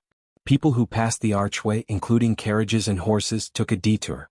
There were 2 or 3 constables in neat dark green uniforms, hairpin hats and short weapons on their waists. They were patrolling around solemnly. This was a market on Qianyuan Street. As long as they passed the street, they would arrive at the north of the city. Yushu once heard from a waiter in Mingyuan Casino that a Qianyuan Street is divided into the north and south. The 3 religions and 9 streams converge in the south of the city. Glory, splendor, and wealth gather in the north of the city. Now that she saw this street, it didn't lose to the capital 500 years later. It even had the aura of an ancient dynasty. Brother, may I know how to get to the nearby post house? Yushu stopped a passerby who was walking towards them and asked. Xia Mingming didn't pay much attention to it when he heard that she was talking about the trading house. He looked around the market. When Yushu led him to the entrance of a post house, her expression changed when she saw the fodder for the horses in the enclosure. Why did you bring me here? Xia Mingming looked at Yushu with a guarded expression and wanted to break free from her hand. Yushu grabbed her tightly and pushed her into the post house. She said, "What else can I do? I want you to write a letter home." Xia Mingming shook her head like a rattled drum. I still haven't thought about how to tell my family. Give me a few more days, okay? I might as well let you stay for the new year. Yushu sneered and mercilessly pushed her inside. Xia Mingming wasn't as strong as Yushu. She was pushed inside by her. She squeezed a path through the crowded restaurant and rushed to the counter. She asked the waiter for a pen, paper, and envelope. She pulled Xia Mingming to the seat by the window and pushed the pen into her hand. She threatened her with her finger on the table. Think about it now. If you think about it, write it for me. If you finish writing, wait for me here. I'll go somewhere else. If I don't see your letter when I come back, I'll make you sleep on the street tonight. As she said that, she took out 20 copper coins from her cloth bag and gave it to her. If you're hungry, go out and buy a sesame seed cake. You can try running around and see if I'll look for you. After leaving these words, Yushu didn't care if Xia Mingming was willing or not. She swaggered off, leaving her alone scratching her ears and cheeks. Rather than saying 1,000 words, it was better to see it with one's own eyes. Yushu crossed Qianyuan Street and walked around the northern part of the city. She could see the difference. The roads in the northern part of the city were twice as wide as those in the southern part of the city. Most of the people on the streets were riding on horses and sedan chairs.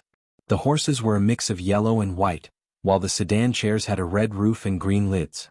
The sedan chairs had a golden beak and hanging tassels. The windows were painted with flowery colors and the curtains were embroidered with auspicious patterns.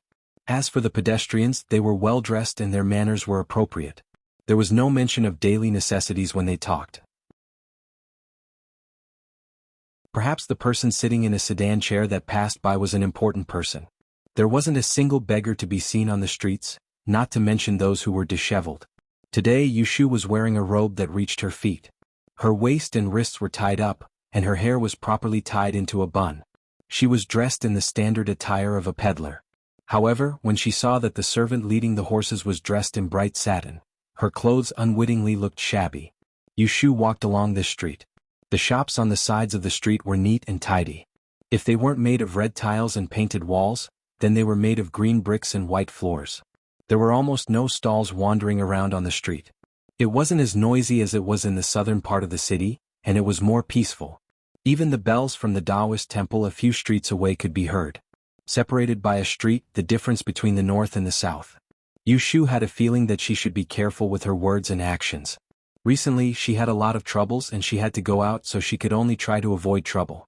Yushu found the Xianghe barter house, according to the place she inquired about before she came. The barter houses in the northern part of the city didn't like to gather together, like the southern part of the city.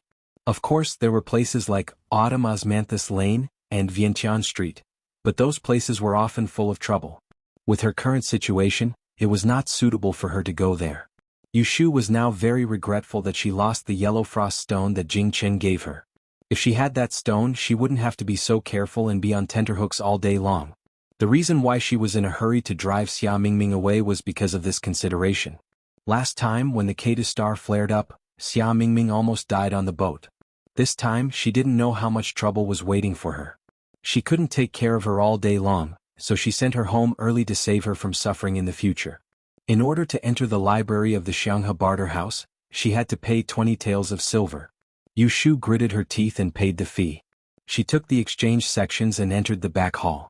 Seeing the bookshelves and cabinets filled her eyes, she immediately felt that the 20 taels of silver was not spent in vain.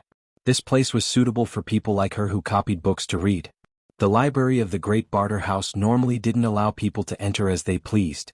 Correspondingly, you could enter and copy as you pleased, but you weren't allowed to take the book away. You could only buy the book with money. This was the same rule as the 3 great barter houses in Yang City. The good thing was that there were refreshments provided. Although it was a small portion, it was enough for Yushu to last through lunch. After soaking in the library for half a day, Yushu watched the sunset shine through the windows. She tidied up the passages she had copied and packed up to leave, intending to pick up Xia Mingming from the post house. When she reached the entrance of the Great Barter House, she saw 2 sedans parked outside, blocking the entrance. Yushu moved to the side, wanting to wait for them to pass first. 2 young ladies walked out of the sedans one after the other. Their figures were slim and they both held round fans to cover half their faces. What made Yushu curious was that they were dressed the same way. They wore light yellow silk with narrow sleeves pinched at the waist. Below it was a long skirt with a floral pattern, and on the outside was a light muslin robe. At the waist hung 8 jewels, a fragrant sachet, and a red cattail tassel hung from the handle of the fan. One of the fan's faces was embroidered with a fish wearing a lotus, while the other was embroidered with a butterfly in love with a flower. Sensing Yushu's gaze, the young lady with the butterfly in love with a flower glared at her. Sensing this unfriendly gaze, Yushu hurriedly turned her head and pretended to be a passerby, afraid that she would bump into some unreasonable rich young lady. "Sister, I was treated as a prodigal son and beaten up on the streets." Fortunately, the 2 didn't argue with her and entered the Great Barter House.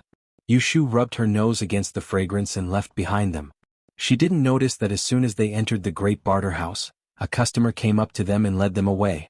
Their voices disappeared behind the door of the library. "Is this the Great Barter House Xingxuan mentioned?" "It's indeed Xianghe. Look for it, the book she said should be inside." In the end, Xia Mingming didn't write a letter to her family. Yushu didn't really throw her on the streets. Instead, she brought her home from the Great Barter House and ignored her. She just wanted to isolate her for a few days and make her back off. At night, Yushu couldn't sleep and got up to do her accounts. The table was filled with copper coins and silver coins.